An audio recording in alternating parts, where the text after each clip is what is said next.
Would you do comedy for a living? Yeah. Right now, I really like my job. I could treat my job as a hobby and my hobby as a job for as long as I want. Tattooing it leaves you a lot of flexibility. Yeah, I could do it at a hotel room the day of a show. People would be like, "Look, I'm about to get tattooed by a comedian." Yeah.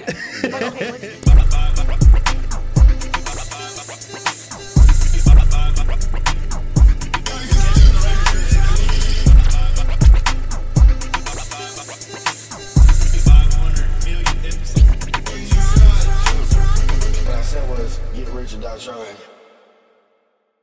Hey, what's up, y'all? This is the Grind and Prosper podcast. We got special guest Andrew Patterson here today. Hi. We got Keys.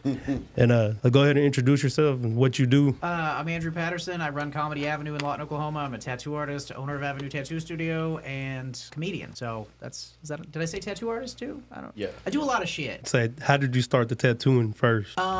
Illegally, in the wrong way, for sure. So I was in Oklahoma, and we had just legalized tattooing when I wanted to get into it. So as a Wichita Falls guy, you might know people were coming across the border every day to get tattoos here. Yeah. So that was 2006, I think, is when it made it legal. I started tattooing in 2007. So it was just really easy for the first 6 months to get an apprenticeship, and then basically impossible because they figured out they fucked up. So they just they took all the licenses away. So they made it really hard to get an apprenticeship there, and it was just easier to come here. And I just got my Wichita Falls license, which this is one of the few places in Texas you have to have a license. Got a job at a place called Screaming Skull. The guy that owns Design Masters used to have a second shop. Gerald Langley, he's really cool. But worked there for just long enough to buy the shop from him, and then did that for like 3 years, and then moved back to Lawton once I could do that. So it was, but it was a lot of like self-taught, fucking my friends up, tattooing grapefruits. Like as a teenager? Yeah, when I was 17. Tattoos that fucking stretched out. Yeah, dude.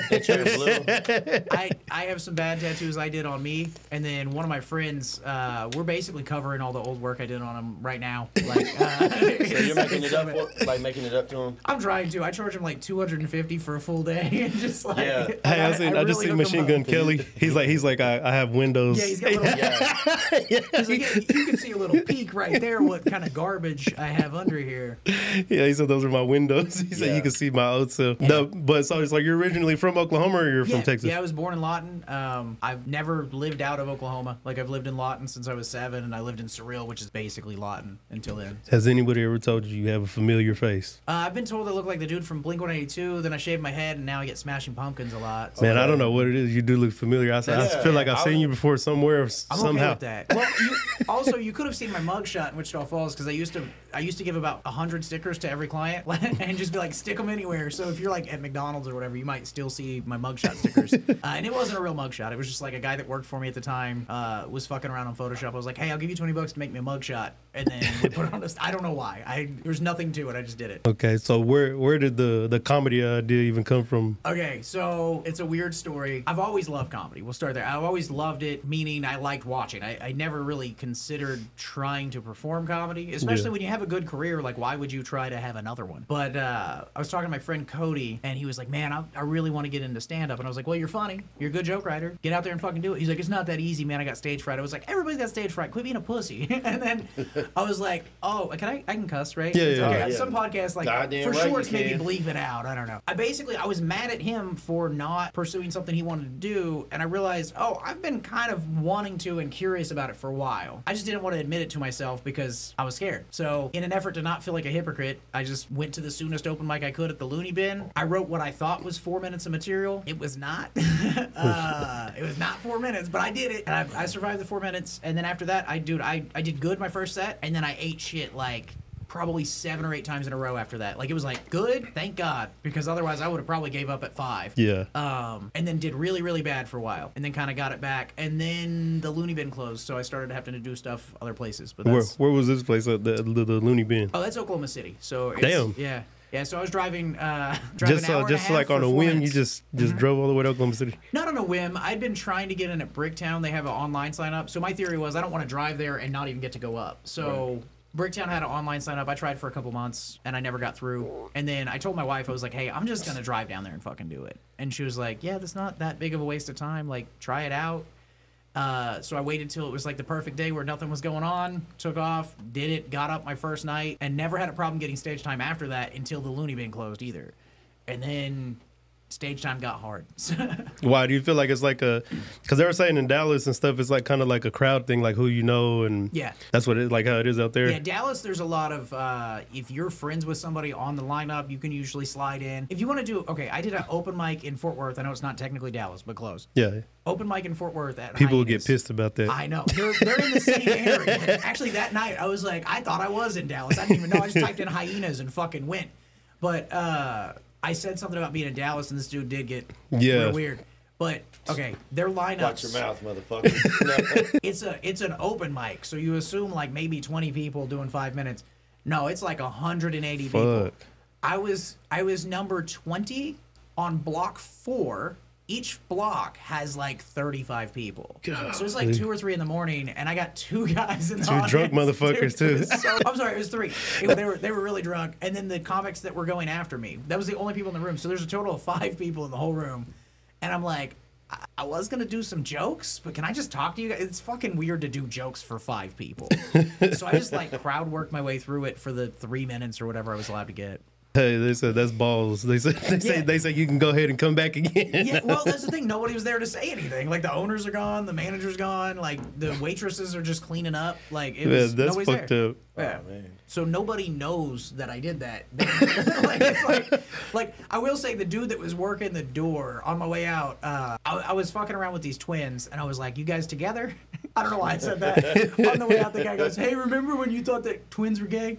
And that was the whole thing. I was always like, I do. Thank you. I'll never forget that. Thanks for reminding me that I just bombed. But yeah, in Lawton, there was no scene. So I just gave up on, not gave up, but I was like, dude, I'm going to do, once a week is the most I'm going to do Oklahoma City. So I'll just create my own thing. And that's when I started doing shows at my shop. Man, that's how I feel about here. I feel like there's like man, there's no scene for anything here. Like I said, the podcast thing, there's no comedy thing. Because whenever Brent came here, he was like, "Oh my gosh, like this is crazy. Like this is nice." He's like, "Man, we could do a show here." Like, man, he's like, "This is," and I was like, "I said, I don't care. I said, you can do whatever you want." I said, "Because to me, like I don't know. It's just so weird here. It's just like it doesn't grow. Like, and people's mindset is like so small. Like comedy. Like I love comedy too. Like I love like Dave Chappelle's like my favorite comedian. That's like it's like he's smart and just funny as fuck."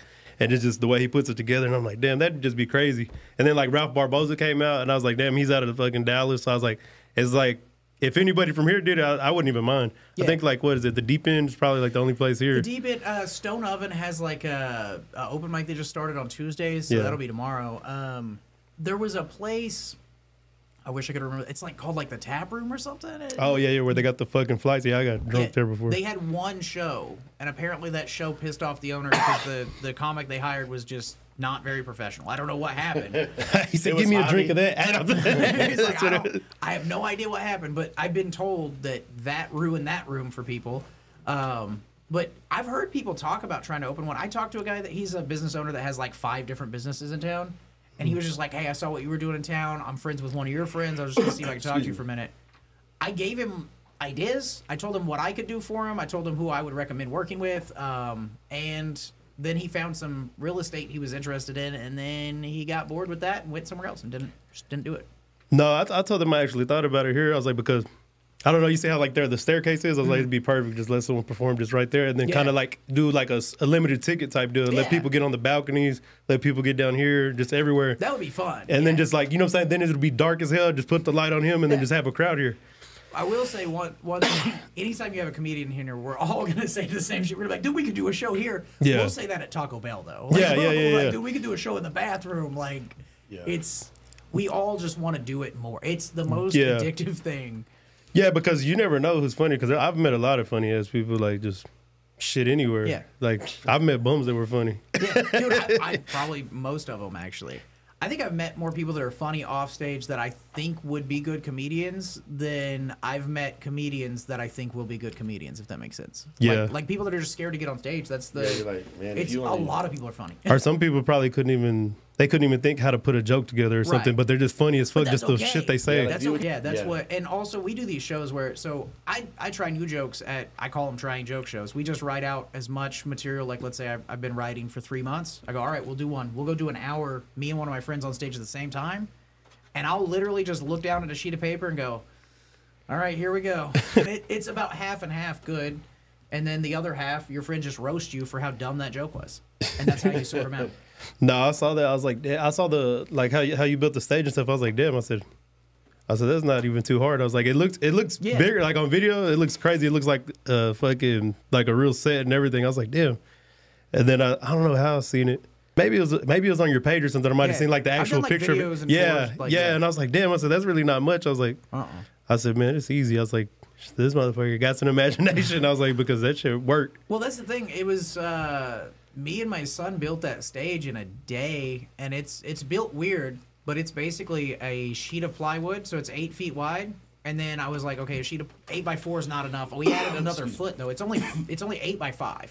Yeah. And then the front like staggers in a little bit, so it looks really cool. It's got good curtains, but it doesn't obstruct anything in the tattoo shop, because obviously I still have to make a fucking living. Like, we can't just be like, oh, it's a comedy club now and we're gonna tattoo and tell jokes. I was thinking you're like rolling something away and then like bringing it out and then rolling it away. No, it's just there all the time. Nobody even notices it. Like, maybe once a month somebody will be like, why is there a microphone there? We don't even take the microphone out. We just leave it all up there, and like people don't even see it.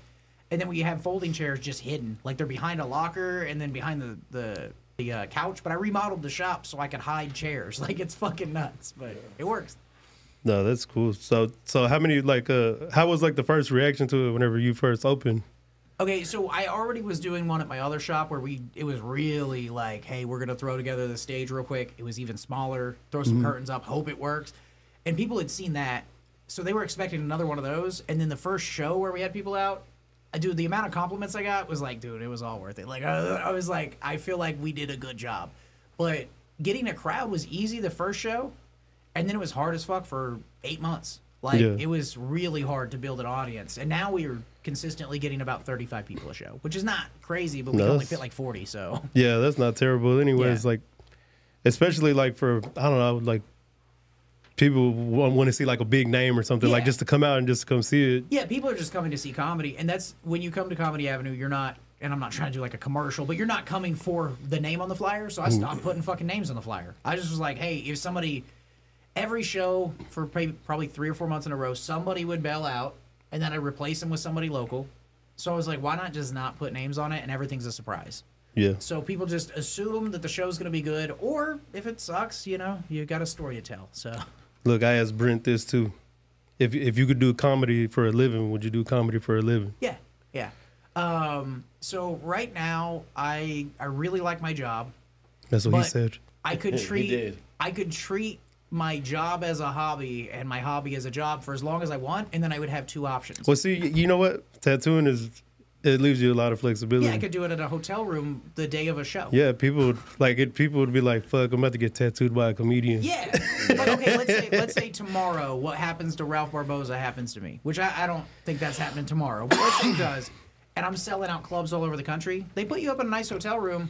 I go, hey, I'll just rent an extra room, and then I'll put an ad out on my Instagram and go, hey, I got room for 3 tattoos while I'm in this town, just for fun. Don't even fucking charge people. Just when they pick some cool shit, just do it. Because you're making so much money off the comedy, who gives a fuck? You still have fun. And then if I get burned out on that, then I do comedy. If I get burned out on comedy, I take a month off and just tattoo. Or, I mean, you get rich enough, you just take a month off and go sit on a beach. So then you really like tattooing then too? Like drawing, or was it like tattooing that you always wanted to do? Okay, I drew from the time I was like a little kid, and I drew constantly to the point where I actually don't enjoy drawing at all now. Like, it's not fun for me. I draw with my son because I like watching him draw. But so you like to have it already drawn out before you? I mean, I have to draw most of the shit I do. Yeah. But once the stencil's on there, that's when I'm I'm having fun now. Like setting up and fucking putting a stencil on you and designing shit. Now it's all on the iPad now. I don't actually draw on paper much. Getting to the point of tattooing feels kind of like the shittiest foreplay ever, and then the tattooing's the good part. He said the shittiest foreplay. Well, it's like, I don't know, hookers don't do foreplay, right? You gotta imagine the hooker foreplay. They gotta fluff you up and whatnot. You're like, I don't like this. This don't feel right. That's not right. Why is this bitch chewing? I know it's ever like question you like, man, are you a comedian or like a tattoo artist, or like which one are you? That's the thing. Yes, they do. And I think that's stupid. I don't think. Okay. They're like, you're fucking around, aren't you? Well, like, okay, is Elvis a singer or an actor? Well, he's dead now, but he was both. Like, you can do 2 things, and they don't have to be both in the same category. It's fine. But yes, people all the time, they're like, so you still doing comedy? And I'm like, yeah. And then sometimes I'll be doing a tattoo and they're like, how much longer are you tattooing for? How's the comedy thing going? I'm like, I'm not quitting tattooing just because I tell jokes. Also, the most I've ever got paid for a show is like $200. So shit's better than nothing. You don't have to worry about me quitting tattooing anytime soon. Yeah. No, that's what I was thinking. I was like, man, I said, I don't think I could ever work for anybody because I'm going to college for finance. And I was like, man, I said, I talk so like crazy like on the internet. I was like, I'd probably never get a job. Like they'd probably find me and catch me saying some crazy ass shit. I was like, I'd probably just, I just have to work for myself for the rest of my life. That's a blessing. Like, have you heard why Travis Barker got covered in tattoos so young? Nuh-uh. It's a really cool, I saw like an interview somewhere, but it's a really cool story. He's just like, dude, I knew I wasn't cut out for white picket fence suburban bullshit. I was working on a trash truck with my buddy who got me that job, drumming at local places. I was on the come up anyway. And I was like, man, if I just blast my whole fucking body with tattoos, I could never get a real job, which at the time was true. Now he could get a job somewhere. Oh, yeah, for sure. A rapper like that, too, and I can't even think of Yeah, someone else did say that shit. It was a fucking rapper. Forcing himself into it. Yeah, it's like, well, what else? Yeah, no, but they were talking about face tattoos. Yeah. That's what he said. He was like, once I do that tattoo in my face, he's like, I knew I'm going to have to be a fucking rapper. He's like, I got to be. Yeah, I have no choice. That or a tattoo artist or a barber. That's pretty much still about it. Like, and those are 3 careers you can have. That's funny. Comedian, I guess. That's why I always taught myself never on the neck and never on the hand. I said, so that way I put on a suit. I said, and it covers it up. Yeah. So you never even know I had tattoos once I wear a suit. If you're going to school for finance, that's probably wise. But for me, I never knew. Shit, I'm already about to be 29 now. I definitely did not know I was going to go for finance. Well, no, I'm just saying you left that as an option. Yeah. You'd have been like, yeah, that's why they're blank. So they left the option. That was the option right there. I would love to see somebody show up and be like, I'm here to do your audit, and he's just got like dead shit on his hand. You're like, no, that's how I used to feel like a lawyer. 666. Like dude, I'm hired. He said, nah, it's not what you think. I swear to God. Yeah, he said, it's not what you think. 999. No, I used to have a lawyer like that. Shit, I'm dumb. I said 3 3. That's half. No. I got what you meant. Clearly, I can only do comedy and tattoos. No, I got what you meant. No, I had this lawyer I used to look up, and I was like, man, he'd be talking to that like it was like a child custody lawyer, and I was sitting there, and I was like, man, I said, this fucking guy got like fucking sleeves of flames on his fucking arm, and like he was older, and I was like, damn, he must be in the fucking. Then I started looking at pictures on the wall. He's like on motorcycles and shit. I know who you're talking about. Yeah, I said it's fucking Bruce Martin. He's like, rest in peace. He's not alive now. I remember seeing because you could see up his sleeve, like his sleeve would pop open a little bit. I should fire your ass right now. And I was like, I said, those are flames right there. I can't. It was ridiculous. Like I you can't could tell about it later. with flames, like. You could have any tattoos, but like flames on your arms. It must have been a teenager. It must have been he had to have been a teenager or something. The way they looked, like they didn't look like a hard flame anymore. It looked like a dulled out kind of. I was like, yeah, he went through some shit. Well, I've only had to deal with one attorney one time, and it happened to be in Wichita Falls. And I just remember her boob was really itchy. She just kept scratching her titty the whole time she talked to me for 2 different, like, I don't know, meetings, whatever, like 20, 30 minutes of just scratching one titty. I was like, is this girl trying to like... She said she's hitting at something. She like wants me to like... he said, you all right? I think she wants me, bro. She's an older lady, and she's I mean, in my mind, she was older. She's probably my age, but my age now. This was 10 years ago. She was an old lady. He said, that's what I was thinking. He said, as a young whippersnapper. Well, she also... Dude, she fucking... She was a really good attorney, but she told me, she's like, so how much did you charge this guy for this tattoo? And I told her, and she goes... She's like, man, they fucked me, man. No, she told me I probably make more money than her, and I was like, "There's no fucking way." She goes, "Well, with student loans, I make about $30,000 a year." Oh yeah, they fucking start forcing that money out of your check. I forgot about that. Yeah, she was trying to get it paid off by a certain time, and apparently couldn't, and then they like double down. And she said after because she went to Yale. Yeah, bro, it's like fucking 150,000. Fucking flaring up, just stress psoriasis. I forgot. I looked that shit up one time. It's expensive. It's like 150,000 a year, I think, like to go to a law school. Some of them are a good one. I believe it was Harvard. I know it was Ivy League because I remember going, why the fuck is she in Wichita Falls, and why have I never heard of her? Like I would think she's like she barely passed. Yeah, she was real low level Harvard. Yeah, that's okay. Man, I did think about it sometimes because you really can get any degree and go be a lawyer, and I was like, damn. I said I would go do that. It's like get a business one and then go. But I was like, fuck that. I said I'm not gonna. You don't even have to have a degree.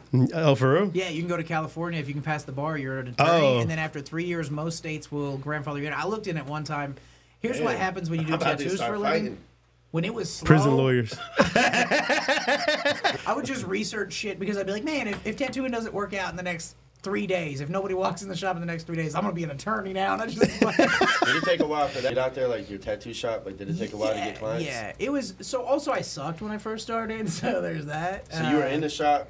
I was in the shop. I was terrible. I was fucking awful, dude. Like, if you find a bad tattoo that was done in like 2011 or 12 in Wichita Falls by me, I'm not shocked. He said, I'm not going to deny it. He said it could or could have. I can't tell if it was me because I don't know what it is, but you know, it might have been me. But then I got good, so that helps. You gotta get decent first, and then once you're decent, it still takes a few years for people to realize, like, oh, that guy did 20 in a row that I liked. Most people that are spending real money on tattoos want to see more than like 3, because you can get lucky. Like you can get lucky a few times and just not fuck up that little tiny face or whatever. So most of my clients now, like I tattooed a guy a few weeks ago. He's like, man, I've been saving up for this and waiting for this for like almost a year and a half now. And I was like, it's not that expensive. He goes, well, yeah, I was just researching it, and then once I figured out I wanted you to do it, I started putting money in an envelope, but then I wanted to make sure I wanted you to do it. So he said he's been following me for like 3 years. For real? Like, and that's not uncommon. Like, it's not bro. I guess because, man, I don't know. I never thought of tattoos like that. Because I was like, fuck it. To Brad Newland, he gets the Freeman Copious. I think he did. I think I got one done by someone else, then he did all the rest of them, like all the way up to here. But I felt like I was getting my nipple tattooed, and after that was the last one I got. Yeah, that one fucked me up. I said, I want to go get it finished though now, but I just don't have the time. I just don't feel like sitting there waiting. Yeah, no, I get it. You see all this stuff, I was like, fuck it. Imagine sitting 6 hours. I'd feel like I'm missing out on a lot of stuff. Yeah. That, or you think of it as now I get a break from a lot of stuff and go in there and fucking turn your phone off and just put headphones on and play music. Like, it's a much needed break for people like you and me that do too much shit. And then for people that are not busy at all, they're like, they show up late and they're like, hey, can we get DoorDash? Like, fucking licking their fucking fingers with cheese. Like, they got that's my ass coming with a bag of chips. What level do you feel like you're at in tattooing right now? Like, oh God, I don't know. It's hard to rate yourself on anything. Like, I know I'm gonna be biased. I'm hard on myself, but I also, like, obviously don't think I suck. So it's kind of like I have no fucking idea, to be honest with you. So you're not struggling for work? No, I'm booked. But what about like portraits and stuff? Like that's my favorite thing to do. Okay, that's what I was gonna ask you. Is what won't you do? Is there anything that you don't like or won't do? I usually try to avoid pinups because I don't think they. Pinups. What's like a pinup? Yeah. Like a 50s pinup bomber girl. Oh, okay, like, okay. Like so it's not your style. Nah. Like Jared, like Sailor Jerry style. Yeah. You know, but I'll do traditional tattoos. But a traditional pinup, to me, I always feel like it looks fucked up, even if somebody that's good does it. So I just don't do those. I don't do anything.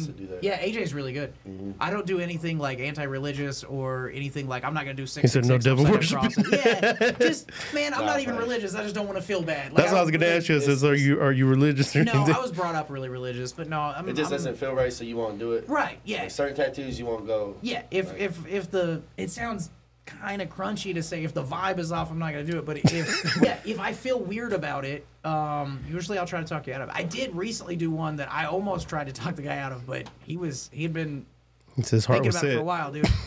His wife's name's Athena. So he wanted a tattoo of Athena. That's cool. You can get an Athena tattoo. She's a fucking warrior princess or whatever. She looks cool. A goddess. Yeah, it depends on how you want it. She's technically a goddess, but like in this case, she looked cool. But he wanted her face on this statue of Athena. So then I got to get a picture of his wife's face at the right angle and impose that on the statue. And I was like, that's okay. We can handle that. And then he goes, can you put Athena, like the word or name Athena, really big at the bottom too? And I was like, why not? Like, fuck it. If you get a divorce, I'm sorry. But honestly, like, they seem like they had a solid relationship. Yeah, he's like, I do cover-ups too. Yeah. I'll order a laser next week. Well, what was the weirdest place you done a tattoo? In Wichita Falls, I did a tattoo in this lady's butt crack. That was pretty fun. She, I believe, was a prostitute. A wealthier-looking older gentleman came in with her in his BMW 7 Series. They pulled up at my... Do you know where the tent place on Kemp over? Yeah. That's where my shop was. It was a fucking shithole. Yeah, you know what? I remember that being open, and I was like, man, what the hell happened to them? I was like, it looked like it got like booming for a second, and then it was just like... No, it was booming, and then I realized my clients would follow me to Lawton, and my release ran up, and I was like, I looked around here. Landlords here are really strict, so I was just like... For real? Oh, yeah. They must not have knew my mom. No, it's real hard to find commercial real estate for a tattoo shop. Like, oh yeah, they just like, oh, I don't want a bunch of dirty bikers around or whatever. Conservative people. Oh, yeah. They're like, we don't want a bunch of gang bikers in there. No, I heard that every time. 7 or 8 different people were like, I don't know about that, man. You're gonna have them gangsters and them bikers. Yeah, so I don't know. I think maybe it's the tattoo artists here than that, or maybe it's the ones that just fucking float around. They're like fucking gypsies and shit, and fucking they come fuck shit up. Yeah, they're like doing tattoos for like 2 months. I don't think it's any of that. I think it's the old mentality from the fucking 60s. Like, these guys are just old. Yeah, maybe so. I don't know. Because the tattoo artists around here are solid. Y'all got some good shops in town. I don't remember the name of it, but that new one that's red, it's kind of like downtown. It's all traditional shit, but they're really good. Well, I know AJ. Okay. AJ's good. My buddy Thomas has Downtown Inc. He knows Hobby. Okay, yeah. Like, there's some good places. But anyway, I got off topic. What the fuck was I talking about? About the lady's weird tattoo, yeah. Oh, yeah, so older guy brings her in, and he goes, hey, could you cover this? And I was like, well, I'm going to have to see it first. And she just fucking pulls her pants down and spreads her butt cheeks. And what the fuck? Like, oh. What was it? It was a smiley face. It was just a little smiley face. He probably couldn't look at it and was like, God! That's what it was. He said, I'm tired of looking at it. And I was like, well, I can, but what do you want over it? Like, anything you see, there's just going to be a bigger tattoo in the same spot. He's like butterflies. That is awkward. Like, what do you... I put a star over it. It was stupid. Man. So now she's got a star in her butt crack. And then she came back about 2 months later and she goes, hey, it's healed up, but it's kind of yellowing. Could you touch it up? And I was like, you could use any other term besides yellowing. Like, that's because your butt crack is stained. Oh. From she wipes and then drags dookie over it. Wow, that can happen? It can happen on your regular skin. Like, you know when you look at somebody's like... I better get some dude wipes. They didn't have those back then. Yeah, you just had to do baby wipes. Which, dude wipes, by the way, are not actually flushable. I'm tired of people going, flushable wipe? Dude, you flush any of that shit. Did you fuck up your toilet using them? No, I just know a lot of plumbers. I just know a lot of plumbers. Now they come in pissed off. They're like, those fucking wipes again. They're like that with the fucking big-ass fucking snake. Like, I've seen that shit before, and it comes back with all the fucking, all the wipes on it. Just fucking, they're like, this is what the fuck it was. That happened to the plumber. It happens a lot. I was about to say those dude wipes that were in there probably fucked up that toilet. Oh, especially old plumbing, yeah, I'm for sure. There was some here. Yeah, that could be what it is. But this plumber I tattooed one time, he just goes, "What's the biggest thing you think I've ever pulled out of a plumbing or out of a sewer line?" And like, he wasn't talking to your house. He was like, they're fucking 15 inches wide or something. And I was like, I don't know, a raccoon, a pillow. Like, I was just naming shit. And he's like, "Now I pulled out a whole ass mattress, dude. It took 2 of us." Hey, someone's shitting out mattresses. Right. That was I was like, first off, my dumb ass was thinking, how'd it get in there? I was thinking there's only one way in. Like, how'd you get it down the toilet? Like, I got this, babe, and they start folding it up, flushing it. No, I'm guessing somebody was like, hey, we got to throw this away, and the trash guy said he wanted to take it. We're moving tomorrow. Let's just fucking start stomping it down this thing. But he said he went to, like, the city main line. He had to pull a small mattress out of it. Damn, Carlos Martin.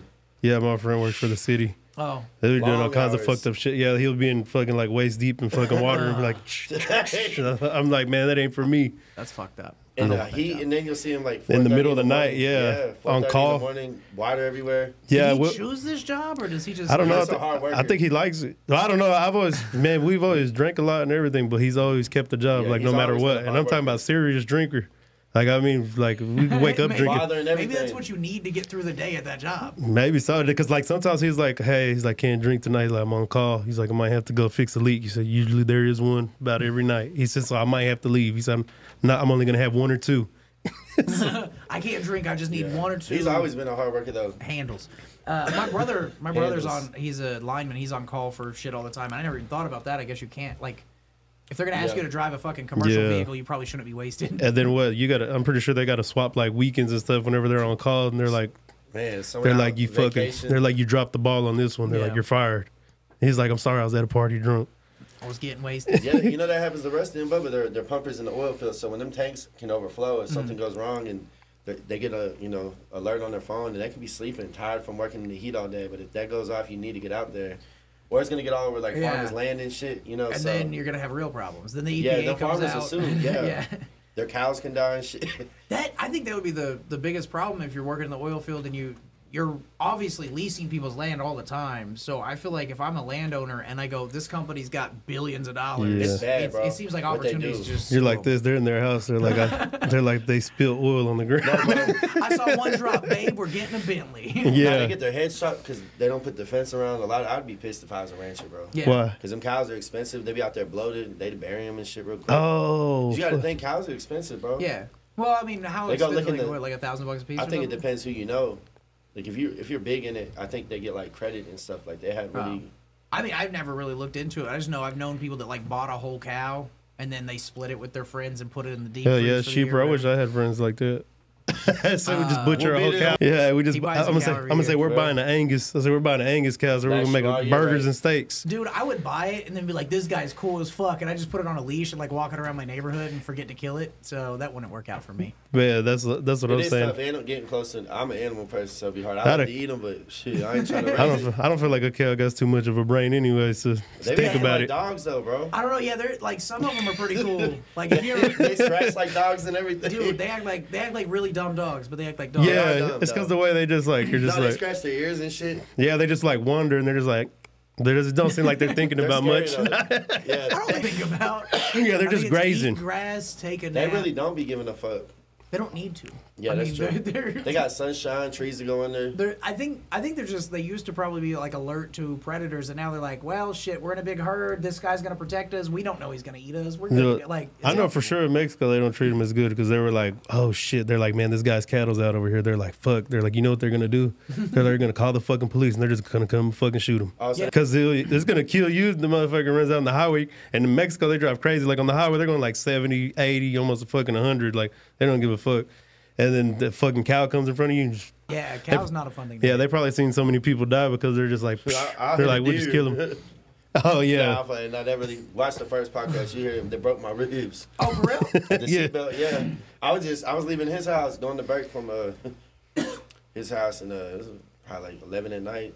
I was just happy to get home. Just good old day. Nothing crazy either. This bitch was just looked right at me. I was like, fuck, here it goes. I think you do have like a few seconds, like a full, like you're like, oh, you just gotta take it. Yeah. No, it's like if it looks at you and then it goes, and then just decides to run in front of you. I think that's what happened to him. Just then the seatbelt. Because they locked. Yeah, locked and say it snap the ribs. Yeah, like Mortal Kombat or something. It's just like.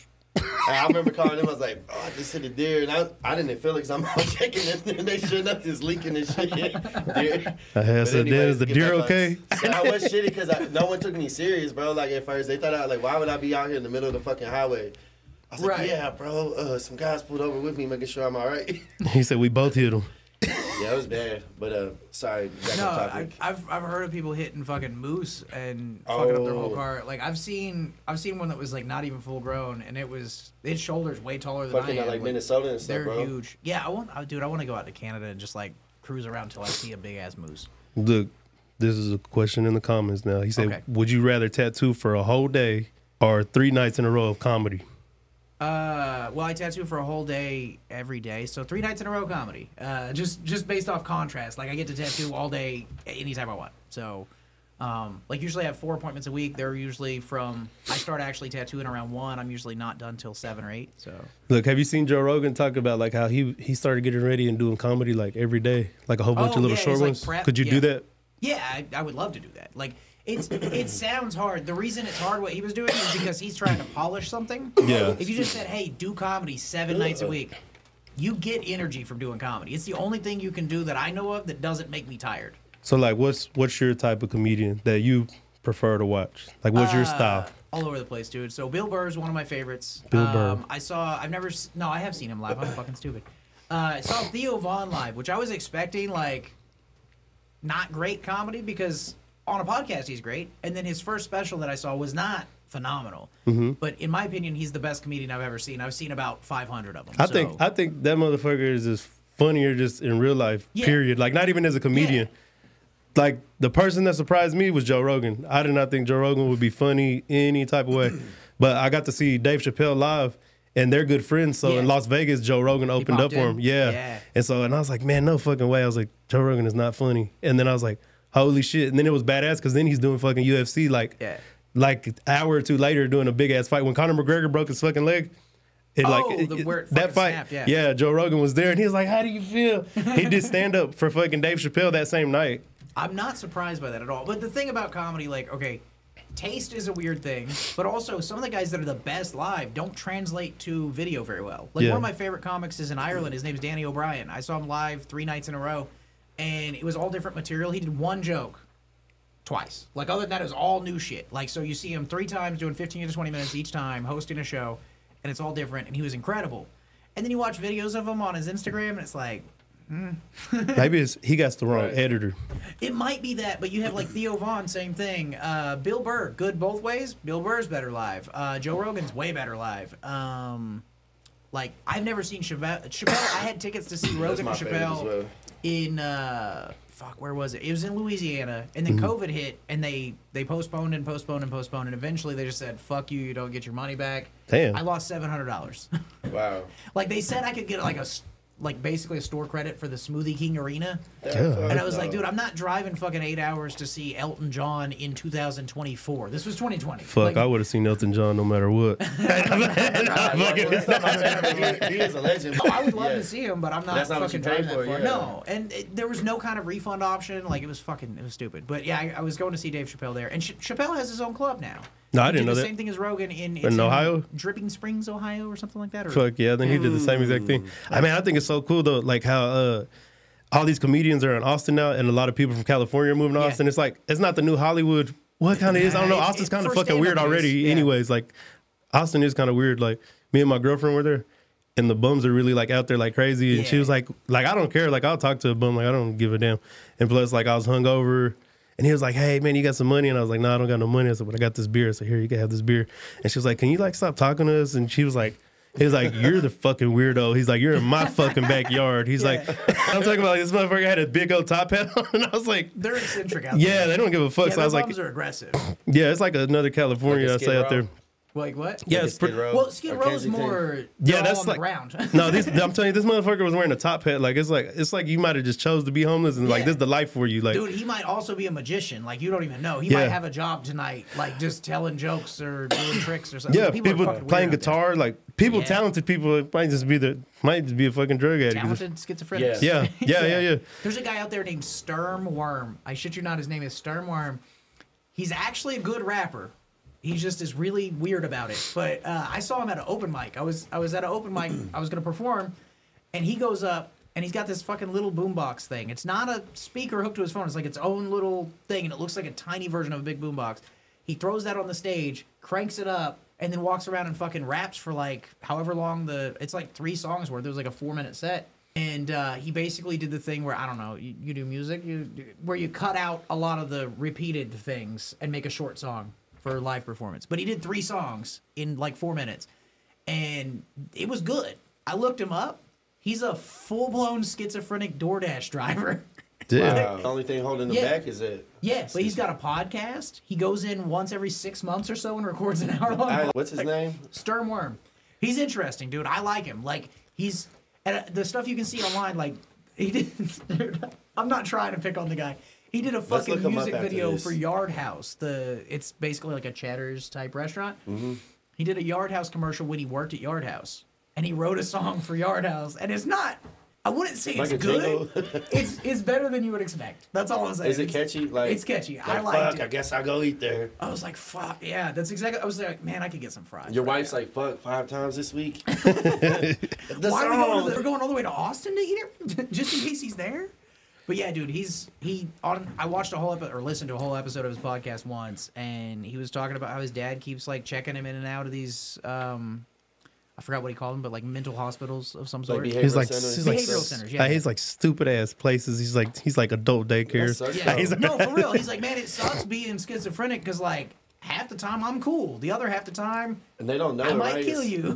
Yeah, he's like, I believe. He's like, I believe it. Yeah, I don't think they notice when it's coming on either. During psychosis. No, crazy people, I don't think know they're crazy. Well, this guy's in touch with his crazy, which is really weird to watch. It's kind of like if Kanye wasn't so egotistical.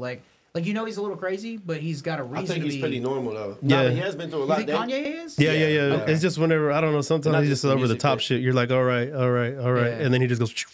Yeah. I mean, I feel like I think he does it because he knows like that's going gonna to get people's sell. attention. Yeah, I mean, no, I what do the think he's a Kardashians genius did. marketer for sure.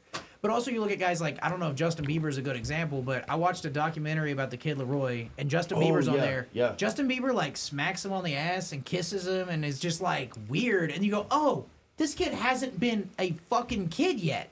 When he was 13, You're right. he was famous. Nice. So he Now he's doesn't having know fun. cultural norms. Girls slitting their wrists and stuff, and imagine having that blame. You're like, I'm just making music. Yeah, and you're like, I parents are fucking can't hating you. bang all of them. I'm 13. Like, Yeah, I mean- I bet he tried. Shit, even that. He went to a Predators, Diddy party. that- That's what happened. Dude.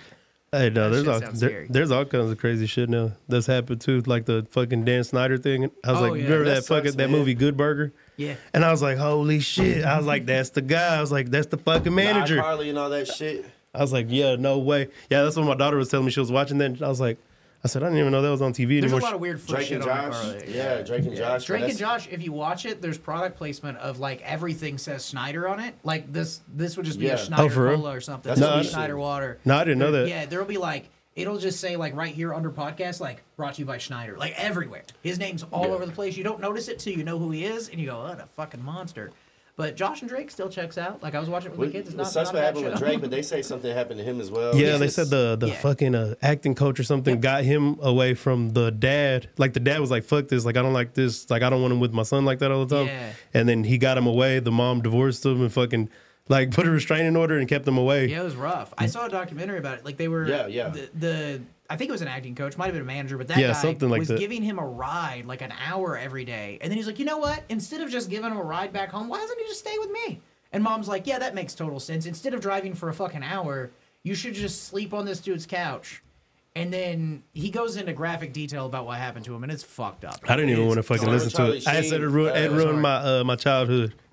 Charlie Sheen as well. Like, you know, you always thought he was funny. They got some fucked up shit about him too. And Oh, who the fuck remember was when it? One of his the friends Corey, came but there's out? like two Corys or something. But there I was forgot one what of the his hell that friends is. came out crying like on a podcast or whatever, and was like, you know, friend killed himself or something like that. The guy- I wanna the say guy- you said you seen it too. What the hell is the guy from the Goonies? The one he's from the Goonies and another movie. I can't think of what the fuck his They name remember is. he was, Oh yeah, They're both names Corey. Corey Feldman. and he was Yeah, crying. yeah. And Yeah, and now that's he's the a musician. yeah.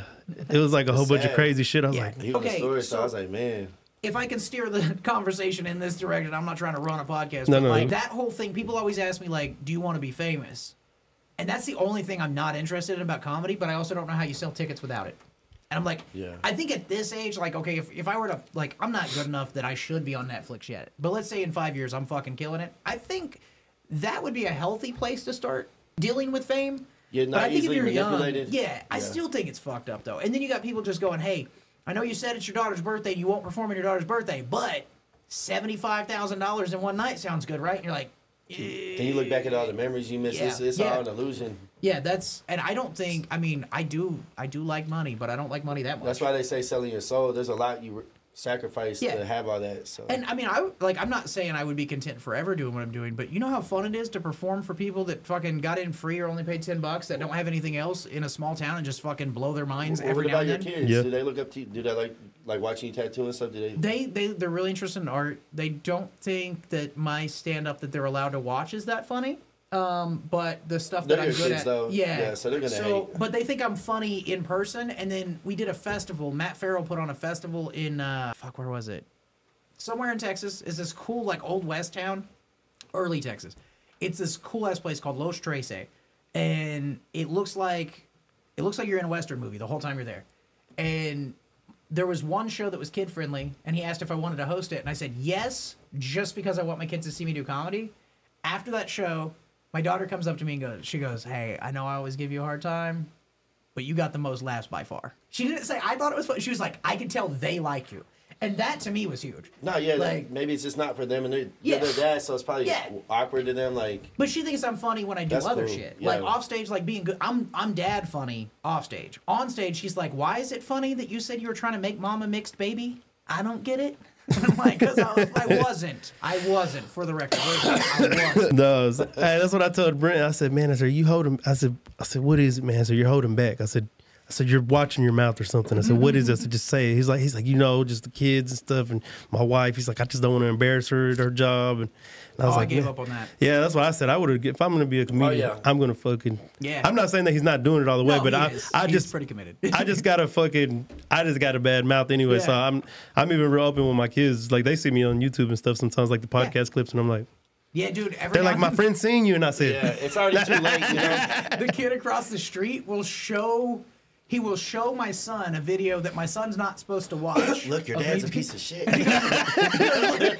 No, I got a joke about my neighbor beating the shit out of his wife and how I think it's cool. Now, out of context, that sounds terrible. Once you find out he's in a wheelchair and he doesn't have legs, you are kind of impressed that he can beat her up, right? So I got a bit about it. The bit makes it sound less fucked up. Brent had some crazy shit to say, so go ahead. No, the bit makes it sound fucked up. The true story is not that interesting. But there was a domestic case across the street, and my first thought was, how the fuck did you not get away from a guy in a wheelchair? Like, now that's not cool. That's victim blaming. I'm not a real asshole. But that was just my first thought. I wrote that down. 2 years later, it was a joke. He's a drug dealer named Casper. And but he probably had a thing. And he was not white either. They call him Casper because he's a ghost. Like, I was like, where'd you get the name Casper? He goes, they can never keep me. Turns out he's probably a snitch. I don't know for sure. But like, and he's like, also, he just rolls up from you. You might want to cut that out because Casper might be an OG. I was just playing. Anyway, my name's Brent Maples, Casper. He's like that with the fucking walking stick. Hey, I know you in there. No, he was cool as fuck, dude. But he, except for the fact that he beat his girlfriend a little bit. But he was really nice. He was just going through it because he couldn't walk. Probably, but also I asked some cops. I was like, hey, y'all all know Casper, right? I tattoo a lot of cops. I was like, everybody here knows Casper, right? Why the fuck does he never get arrested? And one of them goes, I'm going to be honest with you. He weighs like 380 and he's in a wheelchair. It's a whole ordeal to get him in the car. Damn. And I was like, so all I got to do is get fat and cut one leg off and I'm good to go? And he's like, I mean, or you could just keep working. That's fine too. Like, Casper's not making a lot of money. It's like we watch him, not that much foot traffic. Yeah, no, I don't. They never said he was a snitch or anything. I'm just joking, Casper. I'm just playing. He might be an OG. I don't know. He's an. I don't want him to beat me up. That would be actually. That's a good bit. You know what? I'll write that down. Like if a guy in a wheelchair kicks my ass. Well, he might have something hidden in there. I mean, if he's respected, I don't know. I mean, he's got a nickname. I might have something hidden there too. Though. True. He might. I'm in Lawton. I do sometimes have things to protect myself. Can't even go to the IMAX theater without. Dude, you go to the IMAX, you got 2 Glocks. You're like, one's for backup. It just doesn't make sense up there. Like you go there, think it's pretty nice. Yeah. So I'm gonna go to Lake Latonka. Yeah. Stop at Walmart. Luke, do you allow smoking at your shows? No. No smoking. No smoking. I was just wondering. I was just wondering because it's legal there. I said. Even at the 420 show, you can vape inside, no problem, because it doesn't leave a smell. But the fact that it's a tattoo shop means tomorrow we got to smell right. Yeah. So vapes don't bother me at all. The 420 show, actually, a bunch of non-stoners came from all over Texas. It was weird as fuck. There were people in there. I was like, so you guys came all the way from Albany, so you got to be real stoners, right? And they're like, no, we can't. And I'm like, what about you guys? Can't. What about you guys? Never tried it. I was like, what the fuck is going on? So did they go just because they thought like the aesthetic They said we thought it was going to be really fucking funny. They're like, I think they thought it would be funnier, yeah. They're like, more people were definitely going to be laughing. They're like, they're going to be high. Yeah, which the comics were the only ones that were super high, and half the comics weren't stoners. Like, we had Wayne Morris on there. He doesn't fucking smoke at all. Yeah, I couldn't. I could just imagine doing comedy. I'd probably, if I was high and I did comedy. It would have to be the come down part of the high. I'd lose all my train of thought, and I'd probably freeze up. So here's what I've learned about being high doing comedy. For me, I think if it's a set I've done a bunch and it's like I'm doing stuff I'm comfortable with, I don't think it matters too much. I think it makes me a little looser, so it's probably a good thing. I think if I'm doing new shit, I should never be high. And then I think if I'm doing crowd work or anything loose where there's no plan, I should be really high. Because that's when you don't It works for some people, though. Some people get anxiety. So I think of it like, I guess like you would think of like any performance-enhancing drug. Valium? Yeah, or I was thinking like steroids, but like I use weed in tattoos and comedy just to make me better at it. Man, I'd probably be one of them people that drink like a scotch and they just got a cup of it and then you see them like a red cup and they just and they see people in the crowd and they start pointing at them. Yeah, 18-year McClellan. Yeah, that's why I don't know. I said if I did comedy, I'd definitely mess with people in the crowd. Well, that's fun, and we did a crowd work show last night, and it was fucking weird, dude. I'm not a crowd work guy. Like, I'm not. Like, let's say I'm doing a 20-minute set. I'll only write 16 minutes of material because I know I'm going to do some crowd work. Yeah. So walking out there and going, look at this guy, look at that. It's kind of difficult for me because I don't want to be mean. And there's a guy dressed like he was in the 1920s in the front row. He's got the fucking stupid hat, the vest and shit. And he's like, I ain't never going to his show again. I think he was waiting for it. He was waiting for it, and you fucking let him down and didn't fucking say anything. He was holding back. He's like, fuck. His fucking girlfriend was super loud and laughed at everything, and they had like... he was jealous. Everything you can imagine to be the ones we're supposed to pick on, and everybody was like, it's too easy. We just all kind of... And he's like this, he pulls a handkerchief out, and he's like... This motherfucker looked like he was going to slap me with a glove. Like, it wasn't... Peaky Blinders? No, for real, Peaky Blinders. Remember that? I could probably, when I get home, I can probably pull the footage, and I can just post one picture from the show, and just be like, look, and then you can know that's it. My wife takes pictures of this. They're like, time travel's real. Yeah, that's why he was there. If he was really, he said he was really from the 1920s. Have you heard the people that think time travel's real, and like Epstein, Trump, a bunch of people are like, maybe... Look, you know, have you seen the Have you ever seen that? No, but I mean, I also... Or Jay-Z? I feel like you sit in the front row of the comedy show, then you're getting some of these jokes. I agree. Who said that? Brady Vickery. B-Vic. B-Vic. Sorry. He told me to stop saying his name. Get mad. I'm going to stick up for him, though. All right. Well, I'll put it out there. B-Vic, we got a show on Monday. Is this going to air by then? Probably not. Oh, yeah. What's today? Oh, yeah, for sure. Next week, Monday? Yeah. Oh, yeah, hell yeah. All right. Monday, September 2nd, I think, we're doing a show, and it's free. So just come by, sit in the front row, and I'll fucking roast you. Tell me what he said, roast me. You want to see a picture of him? Yeah. Hey, so you know to look out for him. He's like, roast. Hey, I got you. I already know he's got a small dick. Let's go. That Key and Peele, he's like, do me. He said, I work on Monday. He said, damn. So that's, look, we're going to get you to a show. Oh, my God. Okay. Man, to be honest, he's actually really cool. Yeah, he seems like he's pretty fun. He's fun. Okay, that picture sucks. But the thing is, it's just like, okay, the only thing I could say about him for real from his Facebook profile. He said, rate me. He said, man, I'm playing. I'll give you a 7 out of 10. He probably got a medium-sized dick, too. He doesn't look like he's got guns. I don't know why he's wearing that. Okay, that's pretty weak. He said the Bears. It was the Bears. He said, damn it. He said, don't let let him down easy. Okay, that one's a little rough. He said it looks like a gangbanger or something. No, that guy looks like a guy. You don't look like that no more. That looks like a dude that I used to tattoo that fucking hacked people's shit for a living. He said I got a strong medium peen.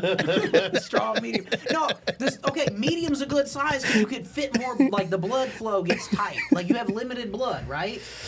If you got too big of a penis, you can't get all the way hard. That guy gets all the way hard. He said all the way. He said you got advantages. He said you're living 10 out of 10. Yeah, he's doing good. Yeah, you want to have a medium, super erect penis. You don't also called it a peen. Peen. You got a medium. Yeah, P-E-N. I had to go look because I don't really like to read the comments sometimes. It be pissing me off. Not this playing.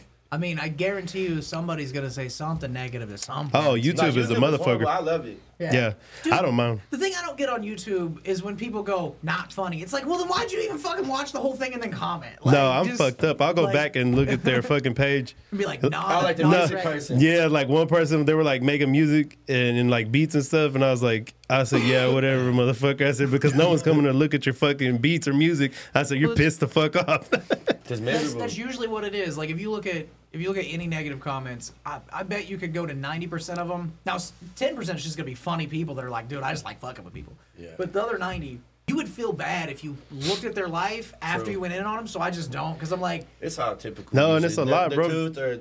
Well, he's Mexican, I'm white, but they'll be like, white boys need to stay out of this. I agree, white boys shouldn't say shit. I'm like, but they'll be like about music or something. No, I'm stupid. Hey, what was that meme? Whenever said people say it's like what white people say, I'm Cherokee. Yeah, I'm Cherokee. I forgot what that meme was. What was it? That was slick. Everybody in Oklahoma is Cherokee. Yeah, he slid that in there. I said, that was a good one. Yeah, no, that was for YouTube. So later on, they'll be like, wait, what did he say? Right. The motherfucker's white as shit. Yeah, my mom's brown, though. My mom's darker than this guy, for sure. This guy's, like, light Mexican. Man, look, my grandma had green eyes. He's like the Heineken 00 Mexican. They got interesting. Spaniard. I think they said my grandma's dad was Spaniard. So that's why they got colored eyes and they're light.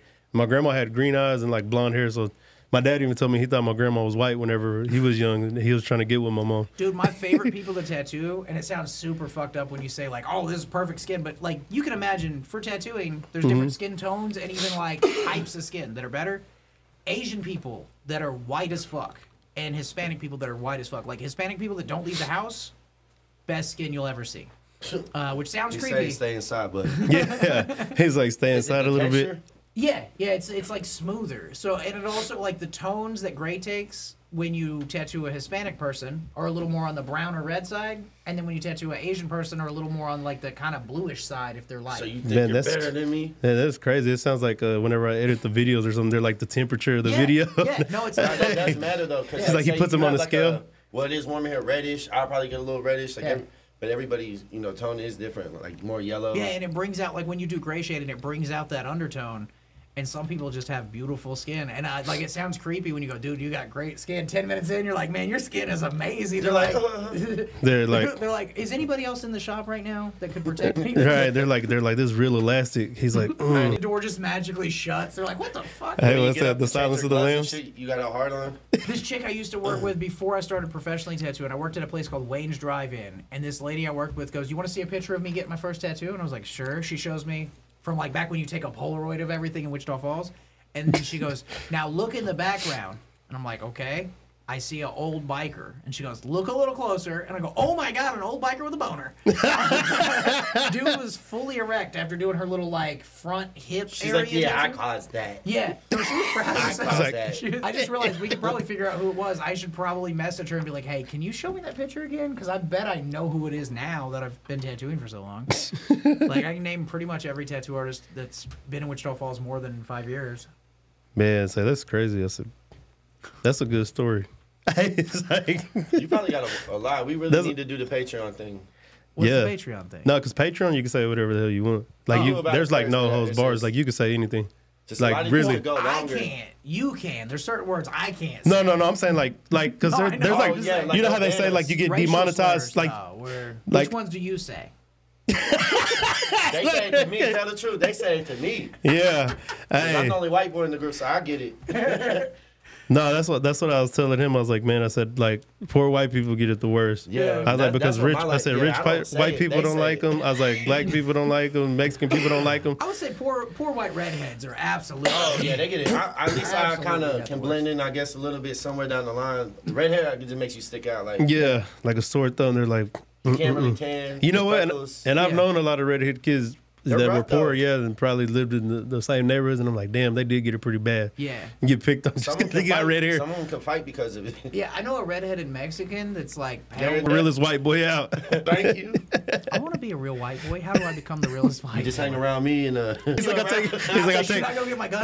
take you on my bike. This is where we eat real tortillas. I'm like, let me go down here. Don't say certain words. No. So am I going to be on the pegs on your Huffy or what the? Or right. I prefer a mongoose. He's got a mongoose. Yeah. Hey, he's like, come on. He's like, this is the oldest route right here. You know what? I had 2 bikes in my life. Well, like, they both got stolen, and I never got another one. He said, drop bangers in the studio. They're up there. Come on. I just think it's funny. Both got stolen. Go ahead. When I ran inside to go play, I left it at the bottom of it because it was like this house in Ohio we lived in. It was like the stairs. Like the house was on the hill basically, so the stairs led to the street. I didn't feel like pulling it up in the driveway or whatever. Right. Pushing it up there. I left it. Went inside to play my fucking PS2, whatever the fuck it was. They come in, these girls down the street, like, Josh, they stole your bike. He's like, they're spray painting it already. Dude, I never left mine on the curb. It was all up by the house. I wish we had a Ring doorbell back then. But one time a kid, he wasn't even trying to steal my bike. Like, it was a guy I knew. He just hopped on my bike and took off just trying to fuck with me. And my brother comes outside. It's kind of comfy. Dude, no. Like, you know, like I'm going to fake steal your bike kind of bullshit. My brother comes outside and goes, oh, hell no. Fucking takes off. With the awkward room where the feet go. Shout out to Randy. Hey, Randy. How you doing? He's doing good now. He owns some businesses. He's doing fine. The guy with the bike? The guy that got tackled, yeah. He was really upset. So your brother fucked him up. Yeah, it was, I mean, no, he just tackled him and then took my bike back. Yeah, it sucks to get tackled on a bike anyways. Yeah, it does. I've never had it happen, but it looked like it. Have you ever fought on concrete and wrestled around and got scraped up? I'm going to be honest with you. I imagine that's worse. I've only been in like 3 fights, and it was always on grass. So, that's not true. One time I was just winning, and it was on concrete, so I wouldn't know. But usually I was losing. Yeah, no, that shit will scrape you up, so I imagine what they get on the bike. Man, I never got my bike stolen until I was a grown man. And it was in a nice neighborhood. And it was like an $800 bike. I said, I'm going to go work out. I said get a good old miles long bike ride in. And one of them endurance house bikes that have fat ass tires. No, it was like the thin ones, like where you're able to, it has like shocks, like where it takes the dips and everything for you. And you said you went off the road. I drove it through a field, and there was like fucking mesquite storms everywhere. And I just got it from the bike store the first day, and I was like, I brought it in, and I was like, man, I said the tires are like fucking just flat with the fucking thorns sticking out. I said, hey man, I said tire was flat I said I need some new energy. But I just picture the handlebars like he's going down the hill. And they're like, dude, there's a full-on thorn through your shit. No, there was like fucking 20 of them in there. When I bought my bike, I rode it home from the bike store or to my mom's. I can't remember. I just rode it. I was like, man, I'm just gonna ride it out of the fucking store. I have no idea why. Like I was like regular clothes, just I want to ride it right now. Yeah. And my wife's really into cycling, so I ride like every couple weeks. I'll ride with her. It's good for you though. It's good for you, but it's hard to wake up at 6 in the morning and go ride with a bunch of old ladies. Like, that's fucking rough. Man, I wasn't even into biking at all. I was like, I walked into the bike store, and then I was looking at them. I was like, man, I'm going to start working out. Well, I was already lifting weights and stuff, and I was like, I'm going to start working out. I was like, I don't like running. I'm going to get a bike. So I go in there, and I'm like, all right, well, what's the cheapest bike? I was like, what's the cheapest bike you got? I was like, I'm looking. They're like, what are you looking for? I was like, something around like $150, $200. But I went to the real fucking bike store. Yeah, they're like 600. They're like, we don't have anything. They're like in that one's on back order. They're like, we don't have it here. And I was like, well, fuck, I'm not no bitch. I was like, well, what's the one you got here right now then? And then they were like, that one's 800. I said, I'll take it. This sounds like somebody that was like, just got hood rich right now, going to buy a Rolex, and they go, oh, I thought it was like $1,200. I gotta go. And they're like, no, we got finance. And they're like, all right, shit, I'll stay. No, I was like, oh, y'all think? I said, y'all think I'm gonna fucking turn around and leave? I said, nope. I said, what's the next one? Yeah, they used to be like models. 6. Yeah. So the Oyster Perpetual was like I think it's still the cheapest thing you can get. They used to be like 5. Are they the cheapest? I thought they were a certain model. No, like the face plates on them or whatever. Yeah, it's just the most like basic. Like it's still a really nice watch, but. I went in one time and I was going to do a thing where if somebody works for me for 10 years, I was going to buy them a Rolex from the shop. Like, tax write-off, cool thing. Halliburton does it at 30. I was like, dude, I'm a tattoo shop. If I can do it at fucking 10, that'd be cool. The lady that was getting closest to 10, I started saving up for her. So every time she would pay commission, I would put like 10, 15% away. And I had a pretty good stack going for her. Damn. And then she needed to borrow some money. No, she needed to borrow some money from me. And then while she still owed me money, I had to fire her. So I don't know what I did with that money, but I remember it was fun. I remember I just grabbed it. I was like, fuck that whole plan. Let's go. You're like, she didn't make it. Was she fired for a good reason? Really good reason. Okay. Yeah, I can't say so she didn't deserve the money, basically. No. She would even admit, I think, that she didn't deserve the money. Not because her kids were sick and she couldn't show up for work. Fired. No, I've never fired anybody for that. No, you could. That's the cool thing about. Actually, I watched a little bit of the episode with the stripper guy, the strip club dude. David Brooks. Same thing. Tattoo artists are very similar. The difference is if you have an appointment and you don't show up, that makes us look bad. But you basically pick your schedule, do whatever you want, show up. Booth. Yeah, just pay to be here. And I know that you will give me enough money that like you have to work. Like you have to work out the math where they're gonna make enough for you that they have to stay busy and everybody's happy. And it's like you covered your overhead. Tattoo shop owners shouldn't be making a ton unless they have a bunch of artists. It's like you make money off tattooing and then you just don't. I don't have a boss is why I have a shop. It's not like a big problem. Yeah, that's what I said. I don't think I could work for anybody again. That's why I'm going to do this studio stuff myself. Like, I mean. Yeah, because fuck this guy, right? Yeah. No, I mean, we're doing it together. He's like, I'm plotting against him the whole time. Like, I've been changing. I'm getting my locksmith degree so I can change the locks on him. All right, dude. Whatever your scheme is. I want to do my boy like that. Like, we will have our own separate things, but like, this is going really cool. No, I think this is cool. And then if you have like all the different spaces around here, like you really could have like you could have your own podcast, you have your podcast, you could have like and it's good to bounce out. No, because he's doing music. Yeah, so that was my next you could do music tutorials. Do people, there's so much shit with all this equipment. Okay, can you record me for my TikToks? I got a plan. I want to bark every Christmas song and put it on TikTok, but I want it to be like professionally recorded. No, he got some badass mic. It'd be like ridiculous. It'd be like no, it'd really be like overkilling it, but he could really do it. I did it a couple times. His cousin's friends were fucking around on Snapchat. Yeah. I took their voice. I didn't even know what hit them. Yeah, he made a song out of it and everything. It's because I kind of slacked on it. So we've been remodeling this shit. So I'll show you in a bit. Well, I'm just thinking if we could do like every popular, like Jingle Bells, like every song. You want to bark it? I want to bark them this year, and then if it works on TikTok next year, I want to meow them. You want to make the video too? Yeah, I would probably just bring my camera and then I can sync the audio. Hey, no, I started learning After Effects, like Adobe After Effects, where you fucking make like fucking quadruple people, like anything. I need graphics, bro, like so I can get my YouTube and stuff going and put my type beats and music vlogs and stuff like studio sessions, man. I'm not like one of those. Everything he could have did, bro, it came out cool, but why that? Yeah. Have you seen the show Dave about Little Dicky? Oh yeah, I think so. Man, I like him. I haven't. So I learned more about, like, I guess how music works now. Like, I understood people rap over people's beats and all that, but like it's a goofy show. It's not supposed to be educational, but he's got enough stuff in there. You kind of go, oh, that's cool. Like, he calls his mom and he goes, hey, I'm just letting you know, if you see an account thing, I'm getting to my bar mitzvah money because I'm gonna pay YG $10,000 for a verse. And I was like, I knew people did that. I didn't really think about the numbers.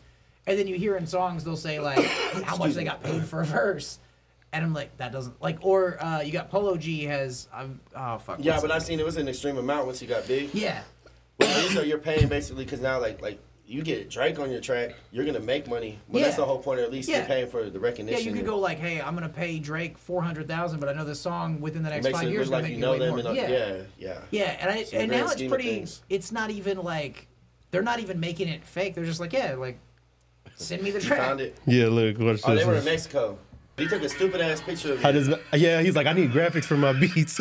But that's his voice, like. Yeah, like the graphics. Hey, and I was like, I made this on the computer, and I was like, I got you. I said, I can make graphics for you. Yeah, so they were locked out the house or something, and then this other cousin, you'll see him on the show sometimes, Lawton, he was like, what, you never noticed those birds up there? He's like, yeah, like pet birds. And you hear me in the background like, what, rats? Because I was just thinking rats running around. And he's like, no, birds. And then he was like rats, but they have wings. Yeah, and I can't remember why I was fucking with him that whole week, because like we'll do that sometimes. You know, when you're around someone every day, you gotta let them have it every now and again. So I was like, listen to your bitch ass. But yeah, I'm a terrible rapper, but I think it would be fun to have somebody that doesn't like. And then there's auto-tune, there's all kinds of shit. And hearing yourself and just little effects, even like little like reverb and just have okay, and I'm big, like, you know, because that don't say he loves reverb. Well, now it just changes the whole thing. Like it makes it sound like you. No, when I was doing a podcast, I just was on GarageBand fucking around, and I learned how to do auto-tune, and then I got my kids in there, and my kids would just fucking make all kinds of crazy sounds, but it sounded we had cool. the fan, but the auto-tune. There used to be an app on the phone that would like chop your voice up and make it into weird songs. Man, I can't remember what it was. Here's what we need to do. I need to freestyle some really dumb shit, but have you make it sound super professional, and we'll put it out as an actual song. Like, no, I'm just looking. Like, we'll just pretend I'm serious. This is why we need Patreon, because it would really be good to do a part 2, even with like. Oh yeah. I didn't know much about it, so I was watching a podcast I actually liked, and I was like, I see why Carlos wants to do the Patreon thing, because there's a lot more to be said. Yeah. In such little time, and you can go in a bigger direction too. On Patreon, can you set it where, like, you can say anything, right? Can you set it where it's like $1 a month or something? Like, well, bro, they pay. No, I know, but I'm saying like it's a paywall thing is why it's got the freedom, right? It's like there's a subscription to you. Yeah. So I think it's like $5 a month or something is like a minimum. Okay. And then but I think they give you the most money out of the platforms. Right, but I'm just saying as a viewer, like if I'm listening to your podcast and you go, okay, for the other half you got to pay $5 a month. If I really loved your podcast, I would do that. But I think you get better content. Well, yeah, because you know, like because they're about to say some crazy shit. Like they'll say a crazy ass story. There's like, man, this one time I got robbed in Mexico or something. Like, that's what got me. He said I got robbed doing a tattoo. Like, man, okay, the story's gonna be on Patreon though, so y'all go to Patreon to watch it. I almost got robbed doing a tattoo. Blood on the Razor Wire. With Chad, he does like the prison stories. Yeah, that one, and then there was a music one I follow because I'm not big on podcasts, but I have my own that I like when I'm in the car. You get tired of listening to music and stuff. Yeah, you know. So that's why I made this because everybody listens to a podcast about something. So I was like, man, I know what Carlos was trying to say about the Patreon. I knew it was about the money and having like another thing like how there's Tidal and Apple Music and Spotify. You know, so I was like, oh, we'll just put it on there as another. I'm glad you mentioned Tidal. I don't hear a lot of people talk about it, but I've heard it's like the musician spot. Yeah, it's like the best. It's the best for the artist, and just not the biggest yet because of that. Because and I bet you they're shooting it down. Sucks. Yeah. Like Spotify, I've heard so many people complain about Spotify. Like, but I've heard the same about guys Apple from the Music Black too. Keys. He was. I will say, and I love Apple Music, but but I've had Spotify people like, ew, you use Apple Music. I'm like, ew, you had an iPhone 10. Right, but also they make it hard for like, okay, the Black Keys is the example I'm going to use. The guy from the Black Keys is on a podcast complaining about not making enough money. Right. My immediately thing is, I go, okay, I'm going to Google that guy's name, net worth. I go, 6.5 million. you're fine, buddy. But they're not being paid fairly. Yeah, no, it's just saying I'm not making enough money is sad, and those things are never accurate. Yeah, but it's like Spotify set it up to where it's really hard for you to complain about Spotify because you go, well, a lot of people are hearing you and whatever. Well, Taylor Swift actually, out of all artists, has been fighting for artist rights. Did you know that? Yeah, Taylor Swift. For rappers, I want to say Neil Young was in on it or something too. But you know, people don't like. You know, we're guys, but like, I'm not sure. Your kids like Taylor Swift. I'm very aware of Taylor Swift. My daughter has a calendar. They love it. And that's, dude. I learned one thing I really like about musicians and comedians. Now there's like the beefs, obviously. Yeah. But generally speaking, anybody that's worth a shit doesn't have anything negative to say about anybody. Like, there's a whole lot about Matt Rife. He's a comedian. A lot of people in comedy, they hated on him. Didn't he come to Wichita? I don't think he did. It was Wichita or Dallas or something. Probably Dallas. He's pretty fucking big. I don't know if he, like, so you got, like, Rodney Carrington's been here. There's people hating, like, guys mainly. Yeah. But then, like, the thing is, who gives a fuck if you like it? If he's killing it, just respect the fact that he's killing it, and don't type in Matt Rife on your phone. Like, if you don't want to see it, You're just right. don't type People it in. will like go crazy. Right, but in the industries of like any entertainment stuff now, it seems like all the guys like, okay, let's say there's a podcast out there and some comedian that's an up and comer goes, hey, what do you think about Matt Rife? Most comics that are good are gonna go, I'd never heard of him. Then he blew up overnight. Then one of my buddies told me he was hustling for 8 years. Then I saw that he was a little kid doing it. I respect him. Not my style, but I respect him. And that's how a good way to look. That's how you should look at it. Talent is talent. Like for instance, I'm not a big country music person, and there's certain stuff I like, but a person that can sing or play the guitar, like, and they're good at it. Yeah, I just went to the Country Music Hall of Fame. I don't have to listen to it, but I'm not gonna go on Facebook like to go out of my way to bash these people that never did nothing to me. Also, if you smoke enough weed and you listen to Chris Stapleton, you go, I don't care if it's country or not. That motherfucker can sing. That was like, Zach Bryan and Cole Wetzel go hard. Zach Bryan's really good. I really like Cole Wetzel too. Dude, Cole Wetzel, I've done like some small Cole Wetzel tattoos. There was, I want to say, I could be wrong, and since we're on recording guys this, or girls? Girls. Okay, girls. I was making sure. Yeah. But I think Cole Wetzel performed in Medicine Park, which is tiny. Yeah. About maybe 6 years ago. You know what though? There's people. I guess he does do like a lot. I want to say a lot of small. He was like, I don't want to say nobody, but he was like on the come up at that point, and everybody was excited. I'd never heard of him. Then like 3 years later, I'm tattooing shit from his album on people. Oh yeah, so you kind of watched him become a popular. Yeah. Same with Post Malone. I didn't know who Post Malone. That sounds so dumb, but like I'm a little older. I didn't know who Post Malone was until he had probably been kind of big for like a year or so. One of my buddies was like, "You don't know who Post Malone is?" And then I listened to his music and I was like, not for me. And I definitely didn't think he was going to be big. Yeah. Like the way he is now, like hit after hit after hit after hit. Didn't think that has changed so much. But in a good way. He's evolving. Yeah. And he's also busting down boundaries of like, I can be a rapper and I can be a fucking, he's White Iverson. I see he's doing country now.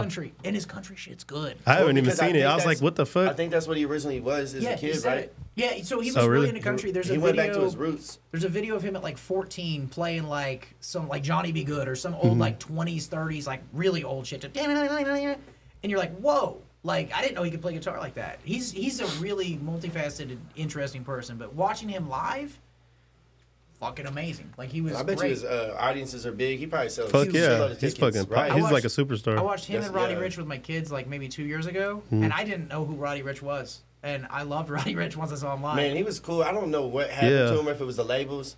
Yeah, he kind of fell off. I haven't heard of him anymore. I don't know if he's one of them artists. I would have to look into it. He might also just have enough money. Like J. Cole disappears for. Well, sometimes they won't let them release music, and then they can't talk about it because then they can get like a cease and desist letter for like speaking about the record label. Like, they're like, we gotta hold it, and then. And you're not allowed to tell nobody about this. Bowling for Soup. They're from this area. That happened with them. Have you heard of the Eric Chandler band? It's one of the guys from Bowling for Soup. Oh, he kind of split off and did his own thing or something? Well, he couldn't perform in any other capacity but live, and he couldn't sign with anybody or put anything online. So he was just he was at the Iron Horse Pub a couple years ago. Well, shit, I think recently, too. Probably.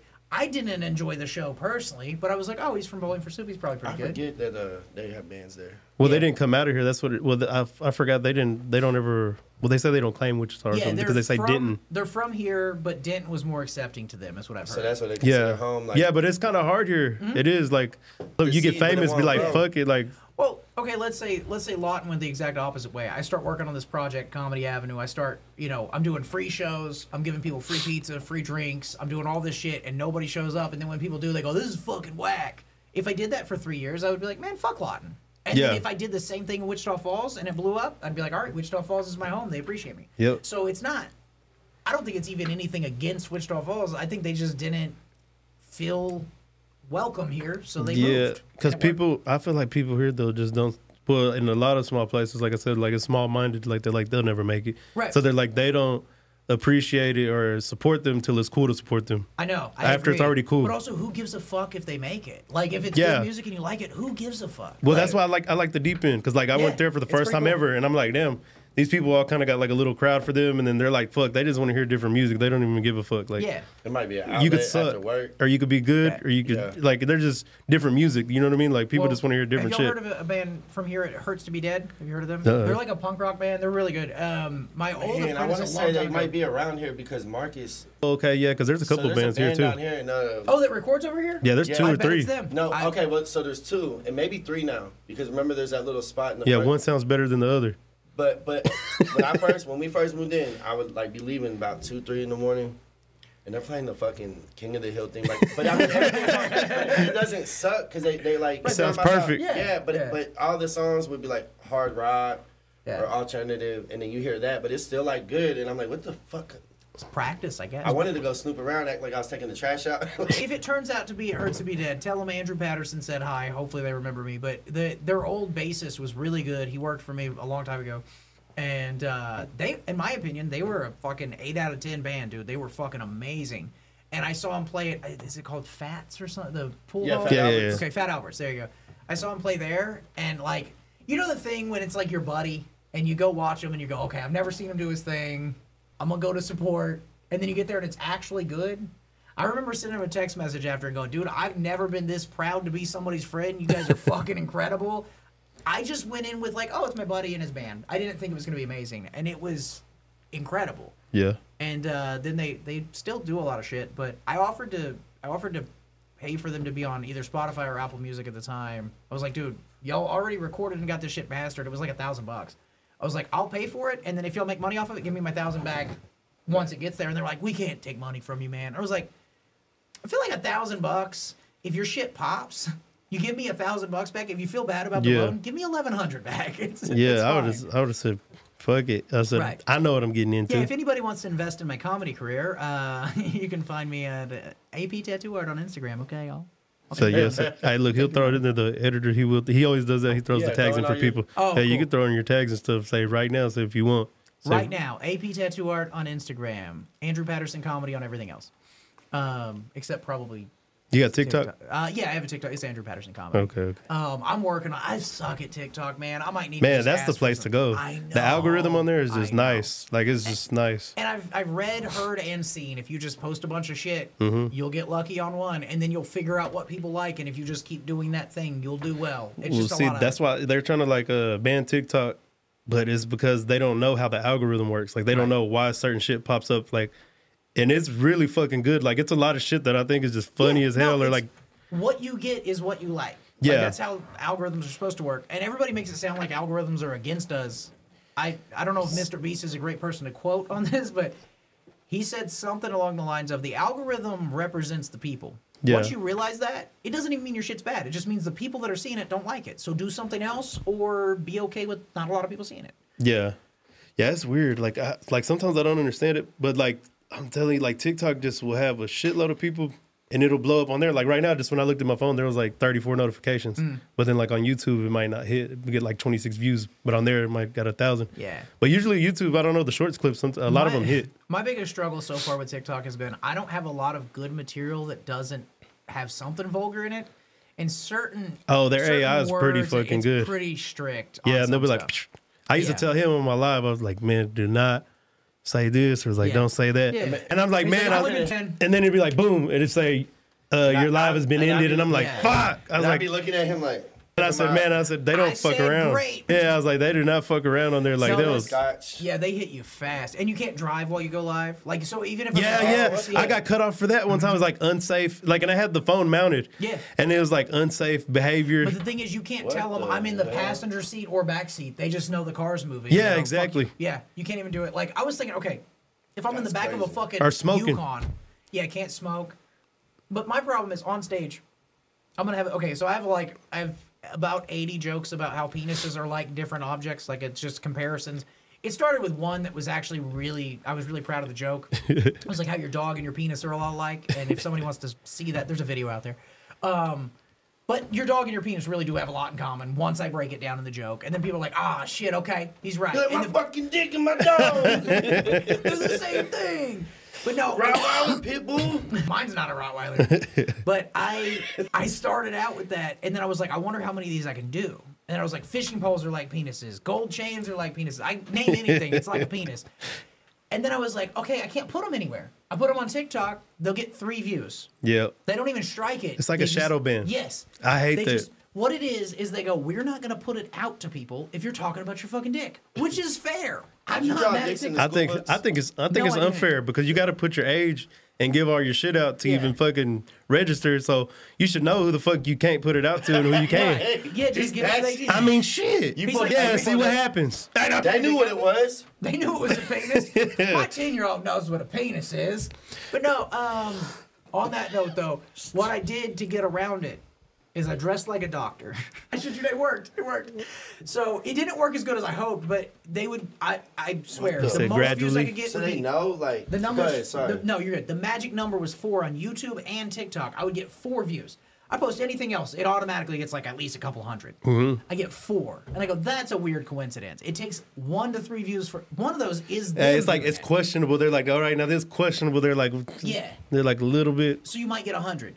What I did is I put on a doctor's outfit, put on my daughter's play stethoscope. It's a real one, but it's her toy. And then I said, hey guys, my name's Dr. Andrew Patterson, and we're going to do an anatomy lesson today. Today we're going to be talking about the human penis. South Park. Dude, I just went as country gay doctor as I could think of, and wearing all that shit. I go, penises are kind of like a gold chain. If yours is huge, you're probably black. Okay, have a good day. And that was it. And I just fucking let that shit ride. And it worked. But it's still like, it's like halfway. Like you said, questionable. They'll get like 300 or 400 views. They don't. Now that might be people just don't like them. No, I don't know. Well, you can't say certain things. Like there's like conspiracy things, like certain politic things, because you like man, you just like, especially like politics, because you got to think like these people are like people that are throwing campaign money and stuff and lobbying. And so they're like, okay, we're going to ban this word.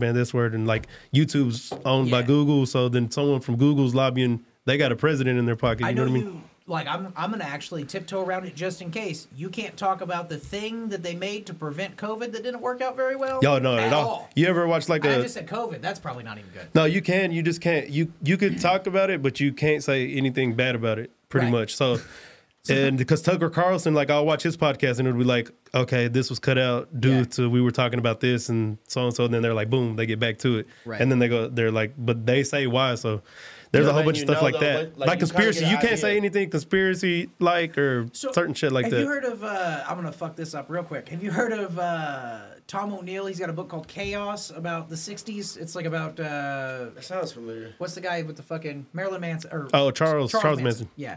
It's mostly about Charles Manson and stuff involved in that. Like the MK Ultra shit? But it's amazing, and it's all it's all like very well documented facts. It's not like he's putting shit out there that's like loose. And the thing is, when you talk about conspiracy theories, and then you say it's a conspiracy theory, and then 30 to 60 years later, we go, no, all that was real. Yeah. Those guys are dead now. Declassify. Yeah, they declassify it. There was the same shit that happened with another guy. It's happening all the time. So yeah, but that's so weird though that they just like they censor it and they like shadow ban it and stuff. And I'm like, that is so weird. I was like, I don't know why. Like the porn star. Wait, what porn star? Oh yeah, no, I went to Vegas and I seen one that I seen on the internet. And I seen her in person and I said, but I didn't realize it was her. We're in the elevator and everything together. And I said, I was just tired and I said I didn't think nothing of it. And then whenever she walked away, I said, I know her. Yeah, and I said, I know that ass from anywhere. That's what happened. And I was like, then I went on the Instagram, and I was like, oh shit. I was like, no fucking way. If she's in Vegas, I bet she's a high-end escort that gets paid twice as much because she's getting paid for the role. But no. It was like her and then 3 other porn stars together. Oh, okay. And they were in a group of friends, and they were just walking and going to the fucking club. And I was just getting there. We were about to check into our hotel. It was crazy. Like, and just the way they were talking about fetishes and stuff. And I was like, that's why they were talking like that. I said, because most women don't talk like that with just guys, like 3 guys in an elevator. Yeah, exactly. Yeah, they're probably numb to that shit. Like they're like, whatever. In Lawton, Washington, Medicine Park, but there was a porn star that lived there, And somebody told me, and I was like, oh, that's cool. I'd never heard of her. I looked her up. I was not proud of Lawton anymore, dude. But her husband was in the military, so they got stationed at Fort Sill, and she was huge. Like, for real? Like, I mean, if you need to pull it up, you can type in Annabelle Peaks if you've never heard of her. But she's. He said, "Yo, look it up." Sounds like a scary book. She did pretty good. She was making money. She's well off. She was before OnlyFans. She had a website where people subscribe to like do the shit, like watch her do laundry and shit. Damn. But like, fuck yeah, full she was most known for seeing how many. I mean, I would say about like this microphone, but twice as long she could fit in her at the same time. She get about 4 or 5 of them in her, and it was rough. He's like impressive. But, yeah, but, dude, you could drive by their house and they got fucking Lamborghini, Nissan GT. It's a dead giveaway, dude. It was nuts. Range Rovers. They had like 2 Range Rovers, 5 or 6 Harleys, and they lived in a really nice house.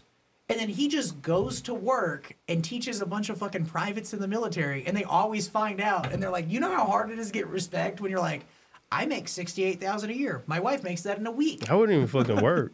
I wouldn't. I'm like, hey babe, you sticking the baseball bat in there again? Hey, I'd be like this doing dishes. I'm like, babe. No, that's what I say. I was like, man, anytime I've ever been broke and I've stayed with the girl, I was like, shit, I just do all the chores and cook. Do that anyway, cook or stay with somebody like. Yeah. If I said if that's the only thing I got to provide, I said then I'll just go like this. Some people don't even think like that though. Well, I mean, our setup's pretty conventional at the house. Like I've been considered the breadwinner most of our relationship, but my wife has a good job too. Very Brent Maples of you. She does. My wife does about 90% of the house stuff, sometimes including mowing the grass. But then if she's working and I'm at home, I'm fucking doing dishes. I'll do laundry. That's good, yeah, we try. I think I try to make it up everywhere that's not doing housework. I can. I go, hey, if I can eat this pussy right, I'm not doing laundry today, right? And it doesn't work, but I try. Fake chow. I'm working on it. No, I never fake chow. No, I don't know why that's always. We said that. We said that in another episode too. What movie was that? Was it Hall Pass? No. No? Yes, Man. What is it? No, I don't think it's Yes Man. You look it up, just type in fake chow.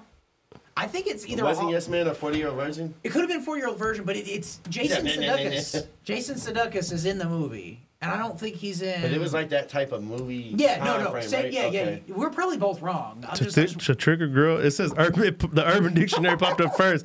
It says to trick a girl to think you're licking her pussy by using your fingers instead of making a sound with your mouth. You know how much easier it is to make the sound by just licking it? Hold on, I gotta see what it says. Fake child scene. Hold on, let me see what's here. It says Hall Pass. Oh, I win. Okay. Right. Well, that's also like, I can relate to jerking off in your minivan. It's fine. That's a good movie, dude. That's funny. Look, you know what I was thinking since you brought up David? Do you have any kind of political standpoint at all, or you just don't give a damn? I'm really pretty neutral, dude. So, like, everybody says that to be agreeable, but I would say most people now would probably call me a Republican. If it was 1995, I would be the most Democratic motherfucker ever, because just what they call a liberal now has gone so far. Yeah. I think a lot of people. Yeah, like I think a lot of people now. They're tired of shit going on. But it's like, I mean, I like women. I think women are cool. Was that you? I just like no, because that's what they were talking about on the last episode. They were like the gay rights and stuff. He was like, man, like, really, like, what more could you want? He's like, because if you're my age, he's like, it was pretty bad. You couldn't just be openly gay. He's like, now you've got everything you fucking want. Like, you can be gay, you can do whatever the fuck you want, get married. He's like, what more would you want? If you're gay, it's the best time to be alive. But I think we've overcorrected, which is, it's natural. It's going to happen. We've overcorrected. Now, if you're not gay, you're a piece of shit. And that doesn't make any sense. It's like, I can't help not being gay. My wife's hot. What do you want me to do? Man, you see, like, sometimes I get on, like, like, I get into, like, a fucking rabbit hole. Like, they said there's these guys, like, when the Soviet Union was still around, they knew how to destabilize countries. And they're like, the reason you don't see it in Muslim countries is because they believe in their religion so fucking much. They're like, you cannot. But they still do gay shit. It's just different. They're closeted. Well, they're saying like they're pushing they like the way they push the narrative here so much. They're like, man, they're like it's getting people to like infight with each other inside the country. It destabilizes it. They're like it's a Russian thing though. Yeah, that's what they're saying. The Russians, from the inside out, basically. The Russians mastered it. They said they're masters of it. Just getting your enemies to fight is the fucking best way to fucking. Even if you just want it to be a distraction or to destabilize a country, like getting us to argue. Like if you go on Facebook right now and you say, today my kid found out that one of his classmates is trans and he's only 14 years old. the comments go nuts. Yeah, bro. And it's like, who gives a fuck? The thing they said is that they were like, if you can get someone to believe that a woman is a man and a man is a woman, and you can get them to believe it, they're like, you can get them to believe anything. That's true. They're like, so that's basically like, he's like, basically that's what they're doing is like, just like destabilizing shit. So whenever they want you to believe something, they could push any narrative they want on you after that. And it looks like it's working. And it is for sure to some extent. But if you look on the internet, that shit's working. Yeah. If you look in person, we're all three in a room right now. We could probably agree on 90% of shit and not give a fuck about the other 10. Yeah. Like if we turn the microphones off and we're like, get to the issues like abortion, guns, weed. Yeah. Especially if a lot of people could talk and hear people's viewpoints, and they might even come to certain realizations and be like, damn, you're right, bro. But the thing is, about it like that. People are not turning their phones off enough, and people are not having conversations enough. So they will eventually, that shit will take over if people don't learn to just leave your phone in the car sometimes. Like, just go in Walmart without a phone. Like, I'm not talking I have a friend like that. They, like, you know, people go far left or far right. Yeah. And they just think all that shit that's popping up is true. Like, look at them. Yeah. Like, that's not happening right now. And they're like, these bums are going to be living on your porch any minute now. They're like, let it happen. Like, right here. But what happens is they see a little bit, and they get a little paranoid, and then everything and then the price of eggs goes up, and they're like, yup. You must have not heard. I'm like, bro, this happens every year. Pork, beef, everything. He's like, they got a fucking soup kitchen up around the corner now. He said it's coming. Did you see the soup kitchen? It's been there since 1970. Yeah. But now it's a problem. Yeah. Yeah. No, that shit's it's crazy to me.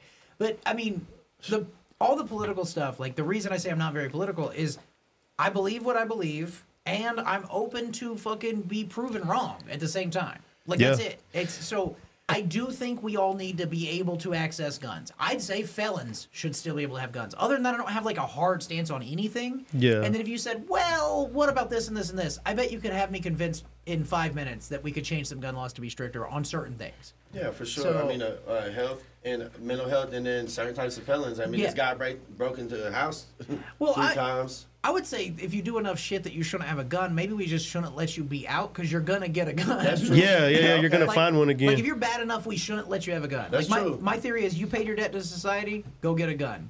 You haven't paid your debt to society, still be in jail, so you can't fucking do anything. Yeah.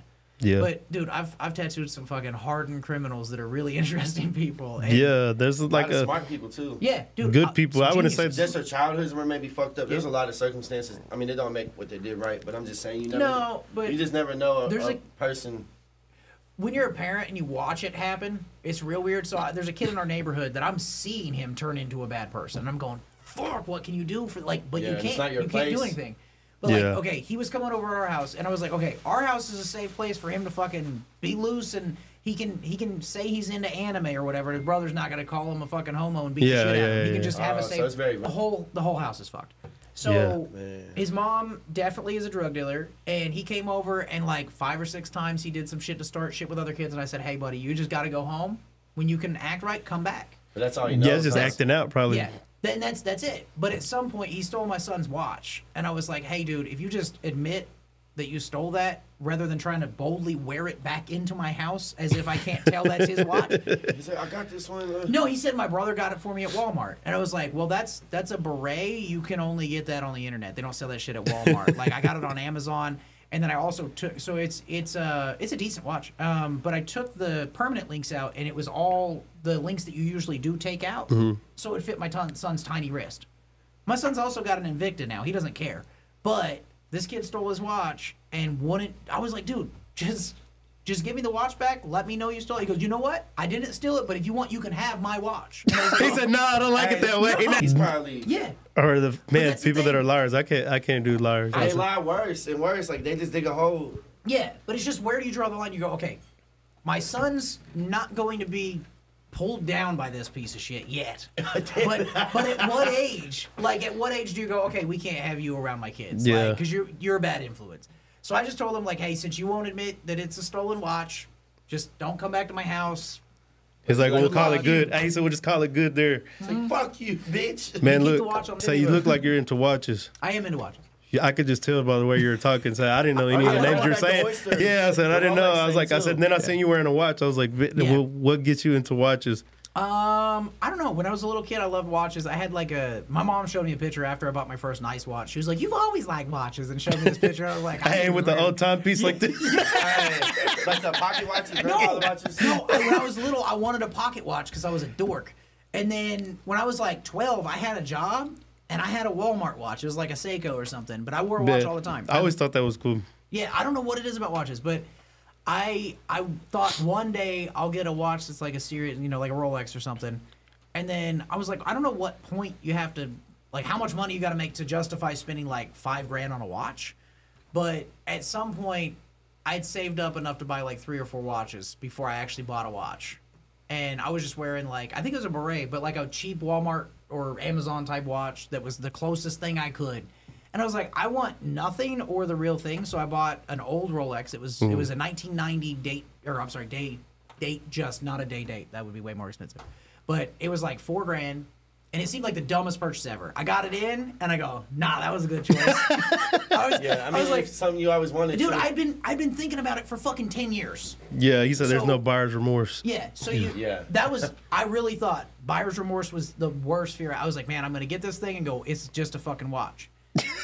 And I got it, and I was like, nope, it's not just a fucking watch. Put it up to your ear. Y'all hear that shit? He just got No. So I bought it. I go to the shop. One of the guys that works for me, he had a fake Rolex that he had got from like a friend in California. He goes, hey, where'd you get that at? And I told him the name of the place I got it, and he goes, I think that's where I got my fake one. And I was like, are you fucking serious? Oh. Dude, it's not. He was I was like, damn, I said, hey, you went and looked it up. You're like, fuck. I researched for at least a year. I had saved up for so long. And what it took for me to buy it is one random person going, hey, when was the last time you bought yourself something just because you wanted it? And I was like, oh, I've never done that. And she goes, are you fucking serious? You've never done that? And I was like, damn. No, I've literally never done that. I have a car. I guess that counts. She's like, but you drive that. Like, what, like just for you. And I was like, good point. So then 2 or 3 years later, I finally bought it. Yes. No, I just heard it. I heard the watch mentioned. I watched like 5 times because you said buying a watch for someone. You're like, it gets you off the same way to buy a watch for someone else. No, so that's a good accessory. I agree. If you just get one, you don't have to have a bunch of watches. Get one you really like, or in my case, like 5. But just one you really like. They're not a Rolex, don't worry. But I have like a Tag Heuer. It's like a nice dive watch. But I tried to explain this shit to my wife. She's like, why do you love watches so much? I was like, I don't fucking know. But like, you want me to buy you a watch? He's like this. He's like, dude. So he's looking at something in a glass. He's like, no, for real, dude. Hey, itching, you go to therapy, but we don't know about it. Watches Anonymous. I should. Nah. So no, with the watch thing, I've been obsessed for a while. And I'm not one of those guys like nerds out on like, I can't even tell you what movement is in my watch. It's like 16 something, whatever. I don't give a fuck. But I know how long it'll keep time. Like I know if I take this watch off, 3 days on this one, another one 2 days. I got one that's 5 days. 5 days is like fucking crazy, and it's one of my cheaper watches. But when I remodeled the shop, I had 2 shops. I fired a bunch of people, and I was like, well, I don't need 2 shops anymore. So I used one. We all worked in one while I remodeled the other and made Comedy Avenue. Mm-hmm. When I did that, I bought my wife a Louis Vuitton bag and a Rolex because I didn't think for the next 5 years I'd be able to buy her anything. I was like, I'm spending all my fucking money on my dumb shit, so I'm gonna buy her a Louis. Her birthday and Christmas are really close together, so I was like, I'll buy her a Louis and a Rolex. He said, done for 10 years. Dude, seriously, what I didn't think is now she goes, I really love this watch, and then she goes on like Bob's Watches and Rolex's website and shit, and she's like, look at this, how much do you think this costs? Oh my god!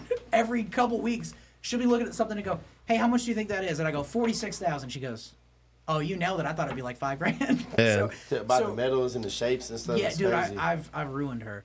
But yeah, if you have, so like a Rolex Date Just is like a pretty standard. That's like an entry level, nice dress watch. You can wear it with anything though.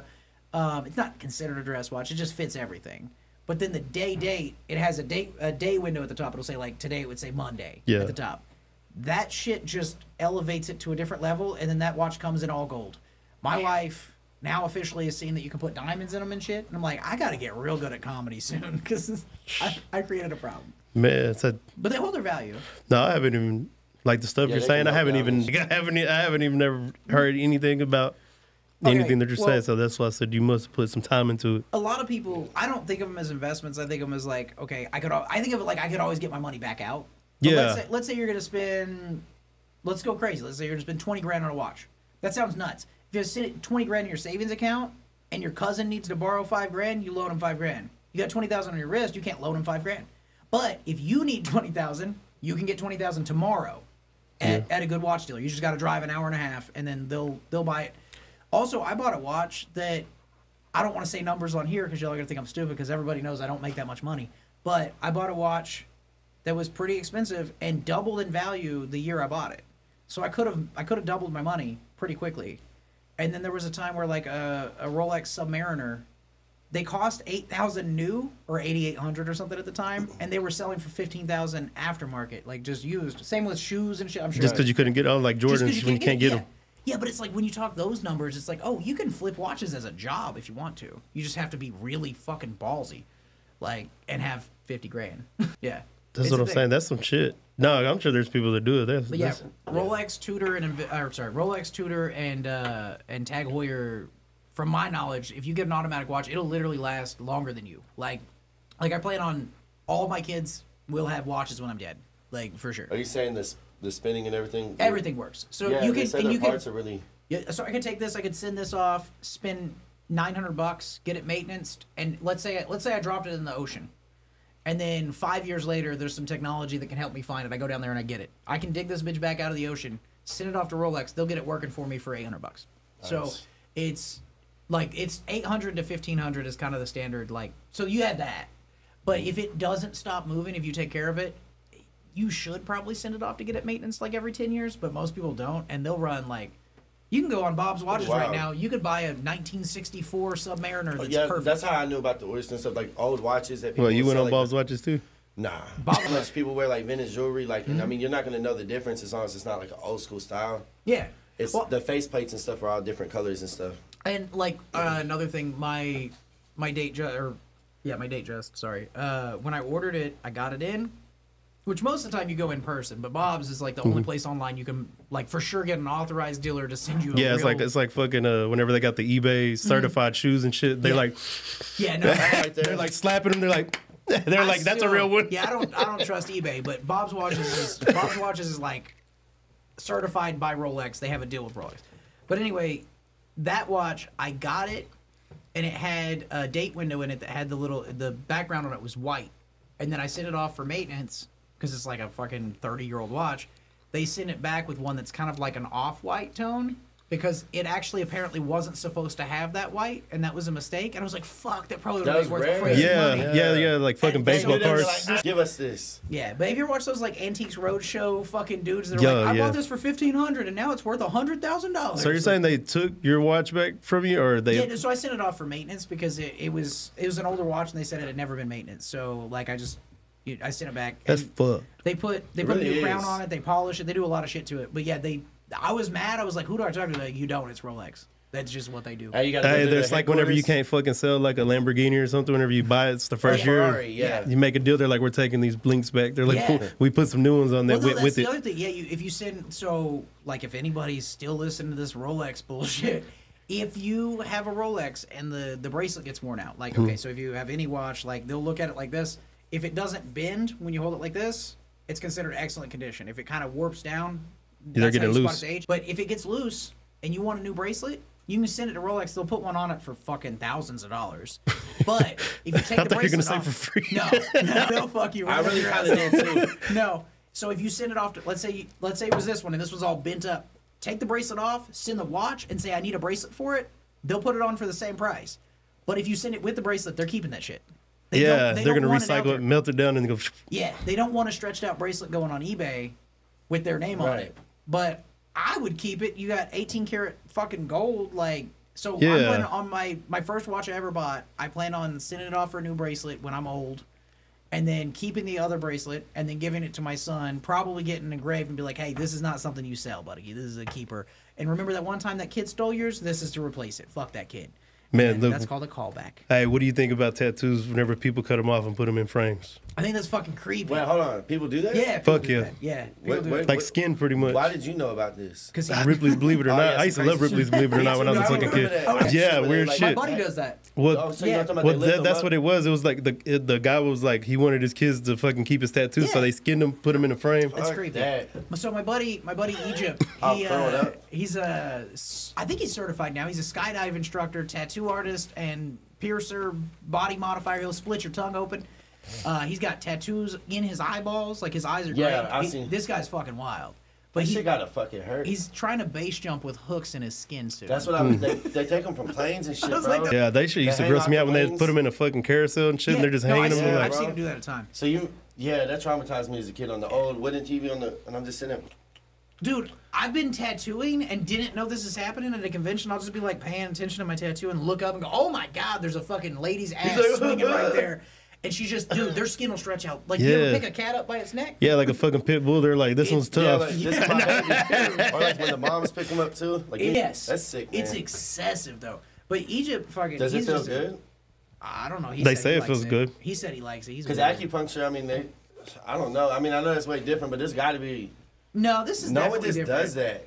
Yeah, acupuncture is a little Do you tiny feel like needle. you feel the skin ripping off your bone, like kind of like crack, like if your ear gets stretched? To be honest, you might want to just have him as a guest. He's really interesting. I can, like, Yeah. So if you could line them up, yeah, I can definitely we'll take him. him. So what we would probably do is go, hey, he lives in Oklahoma City, so I'd probably go, hey, like, you do that after we go hiking. What's up, dude? He finally made it. Javi! We thought you were going to be here before me Come and on. be producer Come on, bro, or you look whatever. good. He said, you look We're good. almost done. He says, Yes. We're almost done. Come on, brother. We're learning about You ain't All gonna right. share fucking forever. he said, all right. He said, we'll leave him alone. the cutting the tattoos thing's all crazy, but I've seen people, like one time we had a guy, it's not the same thing, but we had a guy call the shop and ask if we could tattoo his cat. Oh, And I damn. thought it was a prank call for sure. And he goes, okay, here's the thing. Like, The sting don't operation. hang up on me. I've been all over Texas. Nobody in Texas will do it. I'm Like, coming no from shit. Houston.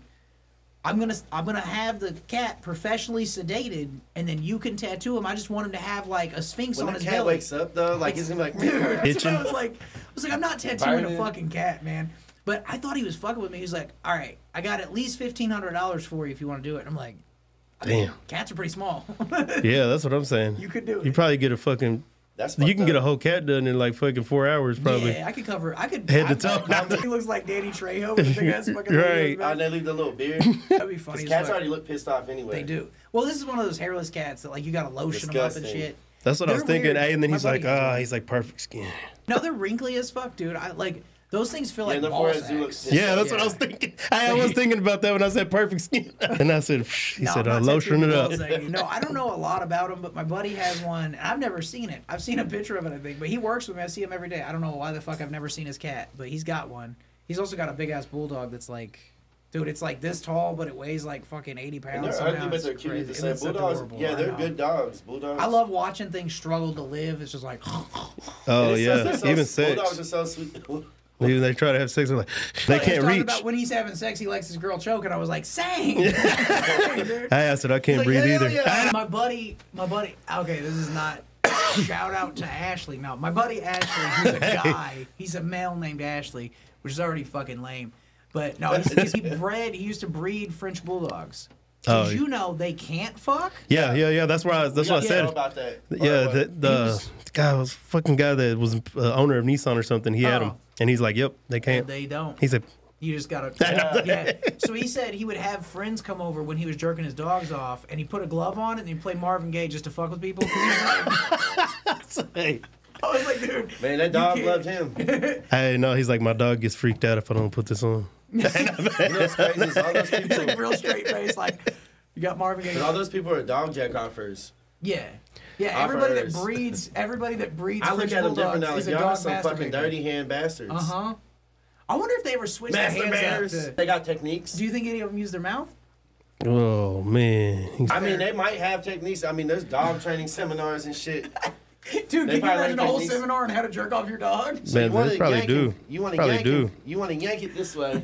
Hey, they're like the Breeders Association. Now, if it's a real French, they like when All you right. twist to the left. Real. I've never touched a dog's dick once it's out. I've accidentally Red touched my Rocket? dog. Yeah. Is it pre-lubricated? Like, is it already, or you gotta like I think slippery it I up? think it would just it's inside the body, so it's gonna But be no, wet. Like, yeah, but it comes your out mouth. like how long until you wear that off? I'm not no expert on dog Hey. Your jacking. tongue 5 seconds is dry. I'd be like, I've only had a probably dog does get- look at me with the pink thing showing. I said, I've never touched one. Dude, Look, we did do good time. We did about 2 hours. Oh shit. Okay. Yeah, Nah, I said, that- look, that I'm gonna. shit. Hey, look, I'll cut it so you can come back for a part 2. Okay. Cool. That's you're fine down. with me. Let me know when you're ready for a part Yeah, two. everybody No. says that. No, I'm Okay, playing. I'm a 45-minute drive. Like, it's really not a big Yeah. deal. Like, I'll come. All right, so look, so where can everyone find you? Any websites? Instagram, TikTok, Facebook? Here's the list. AvenueTattooStudio.com. Facebook, if you type in Comedy Avenue or go to Facebook.com/comedy@32, that'll get you to my shows. That's Comedy Avenue Lawton on Instagram, and then everything else, it's either AP Tattoo Art or Andrew Patterson Comedy. AP Tattoo Art's Instagram, everything else is Andrew Patterson Comedy. So that's it. He said that was it right there. That was it. Say thank you for coming. Say and doing 2 hours. He said being interesting. It was awesome. Thank you. I had a great time. Said that was the Grind and Prosper podcast. Really cool. Say thank you. Say come back and watch again.